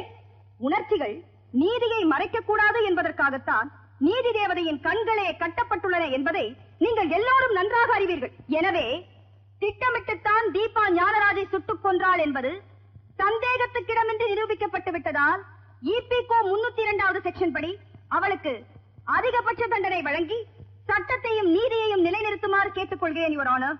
குட். மிஸ்டர் ராஜேஷ், இப்போ நீங்க உங்களுடைய இறுதி வாதத்தை தொடங்கலாம். மேன்மை தங்கிய கனம் நீதிபதி அவர்களே, அரசு தரப்பு வக்கீல் சொன்ன மாதிரி சட்டம் என்பது கல்வெட்டல்ல, அழித்து எழுதவே முடியாது என்பதற்கு, சட்டம் என்பது வேத மந்திரமும் அல்ல, மாற்றவே கூடாது என்பதற்கு, சமுதாயத்துக்காகத்தான் சட்டமே தவிர சட்டத்திற்காக சமுதாயம் அல்ல. சமுதாயம் முன்னேற முன்னேற சட்டங்களும் மாறிட்டே தான் வந்திருக்குன்னு நமக்கு நல்லா தெரியும். 70 வருஷத்துக்கு முன்னால சட்டப்படி பெண்களுக்கு ஓட்டுரிமை கூட கிடையாது. ஆனா இன்னைக்கு பப்ளிக் ப்ராசிக்யூட்டர் பதவி கூட கிடைச்சு கோர்ட்ல வாதாடுற அளவுக்கு பெண்களுக்கு, திருமதி ராதா போன்றவர்களுக்கு சட்டம் உரிமை வழங்கி இருக்குன்னு நமக்கு நல்லா தெரியும். கொலையத்தான் பார்க்கணும், அதுக்கு பின்னால இருக்கிற நியாயங்களை பார்க்க கூடாதுங்கிறாரு. எந்த காரணத்தை முன்னிட்டு செய்தாலும் கொலைங்கிறது தண்டிக்கப்பட வேண்டிய குற்றங்கிறதா சட்டம்னு சொன்னாரு. ஒரு ராணுவ வீரன் நாட்டை காப்பாத்துறதுக்காக எத்தனையோ பேரை சுட்டு தள்ளுறான். சட்டம் அத கொலைன்னு சொல்றது இல்ல, தேசப்பற்றுன்னு நியாயப்படுத்தி விருதுகள் வழங்குது. இப்போ உங்களை ஒருத்தன் கொல்ல வர்றான், அவனை வேற வழி இல்லாம நீங்க கொலை செஞ்சிடுறீங்க. சட்டம் அத கொலையா பாவிக்கிறது இல்ல, தற்காப்புன்னு சொல்லி விடுதலை செய்யுது. ஒரு உயிரை காப்பாத்துறதுக்காக டாக்டர் ஆபரேஷன் பண்றாரு, ஆபரேஷன்ல அந்த நோயாளி செத்து போறான். சட்டம் அத கொலைன்னு கண்டிக்கிறது இல்ல, மருத்துவ தொழில இதெல்லாம் சகஜம்னு சொல்லுது. சோ நம் ப்ராசிக்யூட்டர் அவர்கள் சொன்ன மாதிரி சட்டம் கொலைங்கிற வெறும் செயலை மாத்திரம் பாக்குறது இல்ல, அந்த கொலையின் பின்னணிகளை, அதன் நியாயங்களை தான் பாக்குது. இப்போ இந்த வழக்கிலும் கூட தீபா பக்கம் இருக்கிற நியாயத்தை தான் நான் பார்க்க சொல்றேன். 10 வயசு வரைக்கும் தான் இவளுக்கு வாழ்க்கை. அதுக்கப்புறம் இவ வாழ்ந்தத எந்த பக்கம் இருந்து பார்த்தாலும் அது நரகம் தான். இதயம்னு ஒண்ணு இருக்கிற எல்லாருமே ஒப்புக்கொள்வாங்க. யோசிச்சு பாருங்க, அந்த பிஞ்சு வயசுல இருந்தே ஒருத்தி மனசுல சதா ஒரு முள், ஞானராஜுங்கிற முள். சாப்பிட போனாலும் தூங்க போனாலும் குத்திக்கிட்டே இருக்கு. அம்மாவை கொன்னவன் ஒரே தடவையில் அவளை கொன்னுட்டான். ஆனா தீபாவை ஒவ்வொரு நிமிஷமும் கொன்னான். மனசு படுற பாட்டை புரிஞ்சுக்கிறதுக்கு வயசும் இல்ல, சொல்லி அழறதுக்கு தாயும் இல்ல. இதே சித்திரவதைகளோட இந்த முள்படுக்கையில இருந்தே அவ வாழ்ந்து பெருசானா. அதுக்கப்புறம் அவளுக்கு கல்யாணம். எல்லா பெண்களையும் போல தீபாவை அதை புனிதமாத்த நினைச்சான். கணவனோட காலடியில இந்த கவலையெல்லாம் கொட்டி தீர்த்திடலாங்கிற 1000 கனவுகளோட தான் புகுந்து வீட்டுக்குள்ள கால் எடுத்து வச்சான். ஆனா முதலிரவே இவ ஆசைகளோட கடைசி இரவா முடிஞ்சு போனதுதான் கொடுமை. எந்த துன்பத்தையும் சில கணங்களாவது மறக்க செய்யும் உடல் இன்பத்தை கூட தீபா கிட்ட இருந்து ஞானராஜ் புடுங்கிட்டான். இந்த சமயத்துலதான் தீபா ஞானராஜ சுட்டு கொண்டான். இது தீபா தன்னோட மனசுக்கு பார்த்துக்கிட்ட வைத்தியம். மனோதத்துவ மேதை டாக்டர் சாரதா அவர்கள் தெளிவாக சொன்ன மாதிரி இது சித்திரவதைப்பட்ட அவ அடிமனசு அவளையும் மீறி செஞ்ச காரியம். எந்த கணவன் கூட சந்தோஷமா வாழணும்னு இந்த கொலையை செஞ்சு தன் மனசை சுத்தப்படுத்திக்கிட்டாலோ அதே கணவன் இதையே காரணமா வச்சு இப்ப தீபாவை விவாகரத்து பண்ணிட்டான். பரிதாபத்துக்குரிய இந்த ஜீவனை பாருங்கள். சின்ன வயசுல தாய் இழந்தவன் வாழ வேண்டிய வயசுல கணவனே இழந்துட்டான். தீபா ஞானராஜை சுட்டு கொன்றாள் என்பது உண்மைதான். ஆனா அதுக்கான ஆயுள் தண்டனை 14 வருஷத்தையும் இவன் ஏற்கனவே அனுபவிச்சுட்டான். சொல்ல போனா தண்டனை அனுபவிச்சதுக்கு அப்புறம் தான் இவன் குற்றமே செஞ்சிருக்கான். ஞானராஜ் தீபாவின் தாயாரை கற்பழிக்க முயன்ற போது அன்னைக்கே அந்த இடத்திலேயே சிறுமி தீபா அவனை சுட்டு கொண்டிருந்தால் அதை கொலைன்னு சொல்லியிருக்க மாட்டோம். தாயின் மானத்தை காப்பாற்றிய ஒரு வீரச் சிறுமியின் தீரச் செயலும் பாராட்டியிருப்போம். நெஞ்சில் ஒரு பதக்கத்தையும் குத்திருப்போம். நீதியை விட சட்டம் தான் முக்கியம் என்று சற்று நேரத்துக்கு முன்பு முழங்கினார்களே கனம் பிராசிக்யூட்டர் அவர்கள். அவர்களையே கேட்கிறேன், அந்த சட்டத்தின் காவலர்கள் ஞானராஜ் என்ற கொடிய குற்றவாளியை கைது செய்து இந்த நீதிமன்றத்தின் முன் நிறுத்தி தண்டனை வழங்கியிருந்தால் தீபா ஞானராஜை சுட்டுக் கொள்ள வேண்டிய சந்தர்ப்பமும் நேர்ந்திருக்காது. இன்று அவள் இந்த நீதிமன்றத்தில் இருக்க வேண்டிய அவசியமும் ஏற்பட்டிருக்காது. தினம் தினம் செத்து பழச்சுக்கிட்டு இருக்கும் இந்த நடைப்படத்திற்கு அவ ஏற்கனவே அனுபவிச்சுட்டதுக்கு மேல நாம தர ஜெயில் தண்டனை அவ்வளவு பெருசு இல்லைன்னு உங்களுக்கே புரிந்திருக்கும் கனம் நீதிபதி அவர்களே. எனது வாதத்தை முடிப்பதற்கு முன் மனோதத்துவ மேதை டாக்டர் சாரதா அவர்கள் அளித்த சாட்சியத்தை நினைவுபடுத்த விரும்புகிறேன். மனோதத்துவ ரீதியாக மனநிலை தடுமாறியவர்கள் அவர்கள் செய்யும் காரியங்களுக்கு பொறுப்பேற்க வேண்டியதில்லை என்று சொன்னார்கள். தீபா மனநோயாளிதான் என்றும் தெளிவுபடுத்தினார்கள். இந்தியன் பீனல் கோட் 84வது செக்ஷன் பொது விதிவிலக்கின்படி மனநோயாளிகள் கோர்ட் விசாரணைக்கு அப்பாற்பட்டவர்கள் என்று சட்டம் கூறுகிறது. எனவே தீபாவை விடுதலை செய்து கனம் பிராசிக்யூட்டர் அவர்கள் மிக அழுத்தமாக வேண்டிக் கொண்டதைப் போல சட்டத்தையும் நீதியையும் நிலைநிறுத்தும்படி கேட்டுக் கொள்கிறேன். Very good.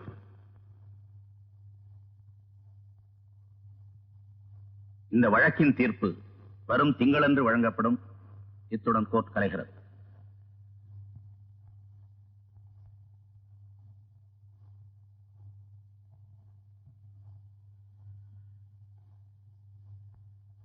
Well done my student. ஒரு மோசமான கேஸ்ல ரொம்ப பிரமாதமா வாதாடி குருவுக்கு மிஞ்சின சிஷ்யனாயிட்ட வாழ்த்துக்கள். Thank you sir, thank you. அன்னைக்கு குரு காணிக்கையா ஒரு வாட்ச் கொடுத்தேன், அதை நான் ஏத்துக்கல. இப்ப கொடு, பெருமையோட கட்டிக்கிறேன். சாரி சார், நான் கொடுத்த சமயத்துல நீங்க வாங்கிக்கல. இப்ப நீங்க கேட்கிற சமயத்துல என்னால கொடுக்க முடியல. ஏன், நான் சொன்ன மாதிரி இடமான வச்சுட்டியா? இல்ல சார், வித்துட்டேன். அதனால இல்ல, பரவாயில்ல. வீட்டுக்கு வா, ஒரு அருமையான கோல்டு வாட்சை பிரசன்ட் பண்றேன். I know you are capable of giving me a gold watch, not a good wife. தீபாவோட வழக்கில் அக்கறை காட்டுங்க, அத நான் வேண்டாங்கல்ல. ஆனா அவளுடைய வாழ்க்கையிலேயே அக்கறை காட்டுறீங்களே, அதத்தான் என்னால புரிஞ்சுக்க முடியல. ஒரு பாலம் உடைஞ்சு போனா 10 பேர் சேர்ந்து அதை திரும்ப கட்டிடுறாங்க. ஒரு பொண்ணோட வாழ்க்கை சீரழிஞ்சு போனா யாராவது ஒருத்தர் சீர்படுத்த கூடாதா? அந்த ஒருத்தரா நீங்க ஏன் இருக்க விரும்புறீங்க? இந்த பாருங்க டாக்டர், வழக்குக்கு மட்டும் இல்ல, அவ வாழ்க்கைக்கும் நான் தான் வக்கீல்னு நினைக்கிறான். அந்த நம்பிக்கையை நான் வீணாக்க விரும்பல. நீங்க கல்யாணமானவர், பொண்டாட்டி தப்பு செஞ்சா அவளை திருத்தனமே ஒழிய திருமணத்தையே தப்புன்னு சொல்லி திசை மாறக்கூடாது. இந்த நேரத்தில் இது சொல்ல வேண்டியது என் கடமை. நான் எத்தனையோ வழக்குகளில் இதுவரை தீர்ப்புகள் வழங்கி இருக்கிறேன். ஆனால் இந்த கொலை வழக்கைத்தான் எனது நீண்ட அனுபவத்துக்கு ஏற்பட்ட ஒரு சவாலாக கருதுகிறேன். ஏனென்றால் இருதரப்பு வழக்கறிஞர்களின் வாதங்களில் இருந்த திறமையும் உணர்ச்சி பூர்வமான நியாயங்களும் தான் அதற்கு காரணம். நீதி வழங்குவதில் வெறும் அனுதாபங்களும் உணர்ச்சிகளும் இடம்பெறக்கூடாது என்ற பிராசிக்யூஷன் தரப்பு வாதத்தை நான் மதிக்கிறேன். என்றாலும் ஒரு நீதிபதி உணர்ச்சியும் இரக்கமும் இதயமும் படைத்த மனிதரே அன்றி சட்டத்தை மட்டும் பார்க்கும் வெறும் இயந்திரமல்ல என்பதை நான் இங்கே தெளிவுபடுத்த விரும்புகிறேன். இந்த குறிப்பிட்ட கொலை வழக்கில் தீபா ஒரு குற்றவாளிதான் என்பதை சந்தர்ப்ப சாட்சியங்களால் பிராசிக்யூஷன் தரப்பில் மறுக்க முடியாத அளவுக்கு நிரூபிக்கப்பட்டுள்ளது. ஆயினும் ஞானராஜ் தீபாவின் தாயை அவள் கண்முன்னே கற்பழித்துக் கொன்ற கொடூரம், தீபாவின் பழிவாங்கும் உணர்ச்சி தூண்டப்பட்ட விதம், அவளது திருமண வாழ்க்கை பாதிக்கப்பட்டு நிற்கிற பரிதாபம், இவை யாவும் எந்த கல்லஞ்சையும் கரைய வைத்து கண்களில் கண்ணீரையும் வரவழைக்கும் என்பதையும் நான் ஒத்துக்கொள்கிறேன். இருந்தாலும் பிராசிக்யூட்டர் சொன்னதைப் போல பழிக்கு பழி வாங்குவதை சட்டம் ஒருபோதும் அங்கீகரிக்காது. ஞானராஜை கொலை செய்த சமயத்தில் 24 வயதான தீபாவுக்கு 10 வயது சிறுமியின் மனநிலைமையே இருந்தது என்பது ஒரு மறுக்க முடியாத மனோதத்துவ உண்மை என்று டாக்டர் சாரதா அவர்களை விசாரித்து நிலைநாட்டி இருக்கிறார் மிஸ்டர் ராஜேஷ். அதனால் தீபா செய்த இந்த கொலையை 10 வயது குழந்தை செய்த கொலையாகவே பாவித்து சட்டப்படி தீபாவை அதற்கு பொறுப்பேற்க செய்ய முடியாது என்று மிக திறமையாகவும் வாதாடி இருக்கிறார் மிஸ்டர் ராஜேஷ். அவரது இந்த புதிய கோணம் பாராட்டுக்குரியது என்றாலும் இது மனோதத்துவ துறையில் ஆராய்ச்சிக்கு எடுத்துக் கொள்ள வேண்டிய விஷயமே அன்றி நீதித்துறையில் இதை ஏற்றுக்கொள்ள முடியாது. இனி கடைசியாக கொலை செய்த சமயத்தில் தீபா ஒரு மனநோயாளி என்பதை டாக்டர் சாரதாவின் சாட்சியத்தின் மூலம் உறுதி செய்திருக்கிறார் மிஸ்டர் ராஜேஷ். மனநோயாளிகள் செய்யும் செயல்களுக்கு அவர்கள் பொறுப்பேற்க வேண்டியதில்லை என்று பொது விதிவிலக்கு ஈபிகோ 84வது பிரிவை அவர் மிக பொருத்தமாக சுட்டிக்காட்டினார்.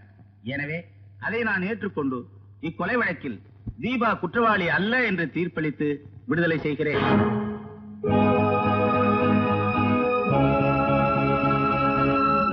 இந்த பரபரப்பான கொலை வழக்கில் நியாயமான தீர்ப்பு வழங்க வெகு திறமையாக வாதாடிய எதிர்தரப்பு வக்கீல் மிஸ்டர் ராஜேஷை நான் மனமாற பாராட்டுகிறேன். Thank you your honour. இத்துடன் கோர்ட் கலைகிறது.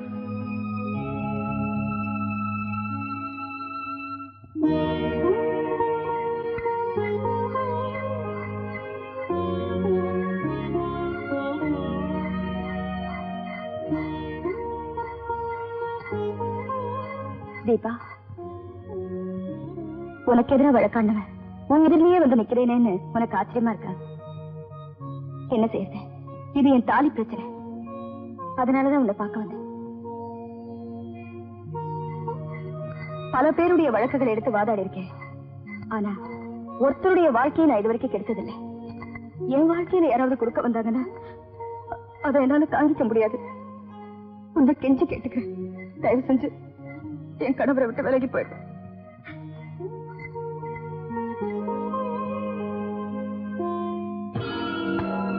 எத்தனையோ பேருக்கு நான் வக்கீல் notice அனுப்பியிருக்கிறேன்.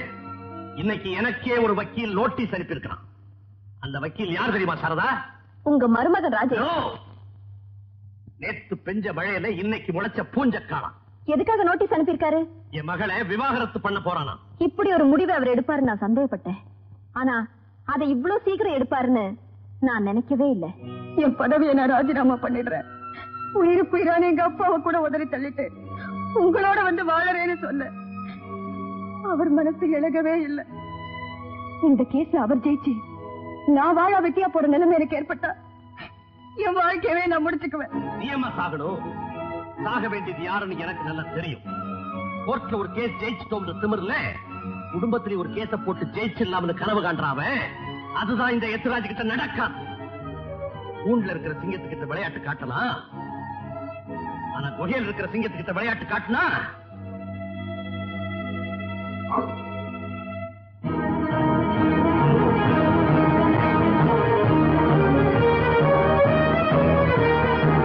Come on, let's go.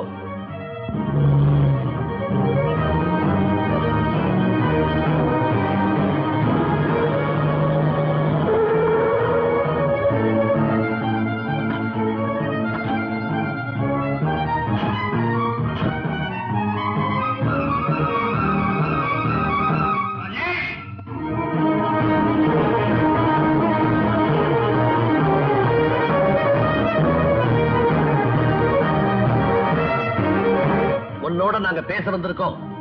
கொஞ்சம் கீழே இறங்கி வர முடியுமா? இங்கிருந்தாலே எனக்கு காது கேட்கும். விஷயத்தை சொல்லுங்க. இந்த நோட்டீஸ்க்கு என்ன அர்த்தம்? Answer my question. இந்த நோட்டீஸ்க்கு என்ன அர்த்தம்? உங்க மகளோட வாழ விரும்பலன்னு அர்த்தம். என்னோட வாழ ஏன் விரும்பல? என் சம்பாத்தியத்துல உன்னை வாழ வைக்கணும்னு நான் ஆசைப்பட்டேன். ஆனா உன் சாப்பாட்டுல நான் வாழணும்னு நீ விரும்புற. மிஸ்டர் ராஜேஷ், ராதா மனம் திருந்திட்டா, உங்ககிட்ட மன்னிப்பும் கேட்டுட்டா. அதுக்கப்புறமும் நீங்க விவாகரத்து நோட்டீஸ் அனுப்புறது கொஞ்சம் கூட நியாயம் இல்ல.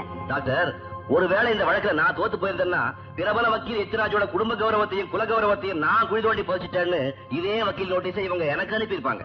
அப்படின்னா என் மகளை வாழாவட்டி ஆக்கிட்டு தீபாவுக்கு வாழ்க்கை கொடுக்க போறியா? You are correct. தீபாவுக்கு ஒரு வழியை காட்ட வேண்டியது என்னுடைய கடமை தான். என் மகளுடைய வாழ்க்கையை காப்பாற்ற வேண்டியது என்னுடைய கடமை. கடைசியா கேட்கிறேன், என் மகளை ஏத்துக்க முடியுமா முடியாதா? முடியாது. ஏன்னா சொர்க்கத்துல வேலைக்காரனா இருக்கிறத விட நரகத்துல ராஜாவா வாடுறதை தான் நான் விரும்புறேன். என் மக வாழ்க்கையோட விளையாடுற எந்த உயிரையும் நான் சும்மா விட்டு வைக்க மாட்டேன். இதனால என் உயிரே போனாலும் நான் கவலைப்பட மாட்டேன். இத்தனை நாளும் உங்களை ஒரு பிரபல கிரிமினல் லாயர்னு தான் நினைச்சுக்கிட்டு இருந்தேன். இப்பதான் தெரியுது நீங்க ஒரு பிரபல கிரிமினல். தாராளமா என்ன சுட்டு உங்க தானத்தை தணிச்சுக்கணும்.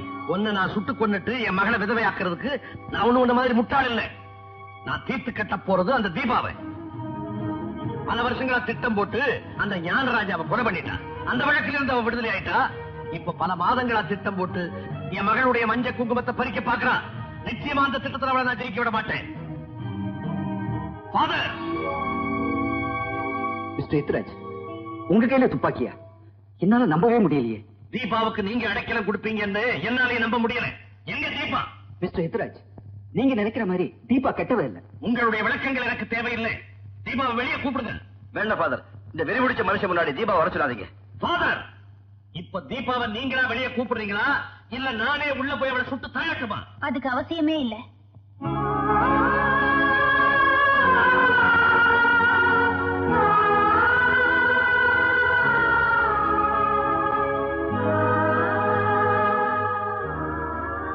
என்னத்தானே சுட்டுக் கொள்ளணும்? தாராளமா சுடுங்க.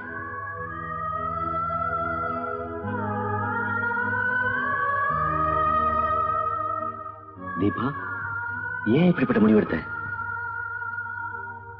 எனக்கு ஒரு வாழ்க்கையை அமைச்சு தரணும்னு நீங்க முயற்சி பண்ணனீங்க. அந்த சிரமத்தை உங்களுக்கு தராம நானே இந்த வாழ்க்கையை அமைச்சுக்கிட்டேன். ஒரு பொண்ணுக்கு பெரிய தண்டனை சட்டம் தர தூக்கு தண்டனை இல்ல, கட்டின கணவனை பிரிஞ்சு வாழ்றதுதான். அந்த வேதனை எவ்வளவு கொடுமையானதுன்னு அதை அனுபவிச்ச எனக்குத்தான் தெரியும். எந்த பொண்ணுக்குமே வாழ்க்கையில இப்படிப்பட்ட சோதனை வரக்கூடாது, அதுவும் என்னால வரக்கூடாது. ராஜேஷ், என்னோட கடைசி ஆசையை நிறைவேற்றுவீங்களா? என்னன்னு சொல்லுமா, நிச்சயமா நிறைவேற்றி வைக்கிறேன்.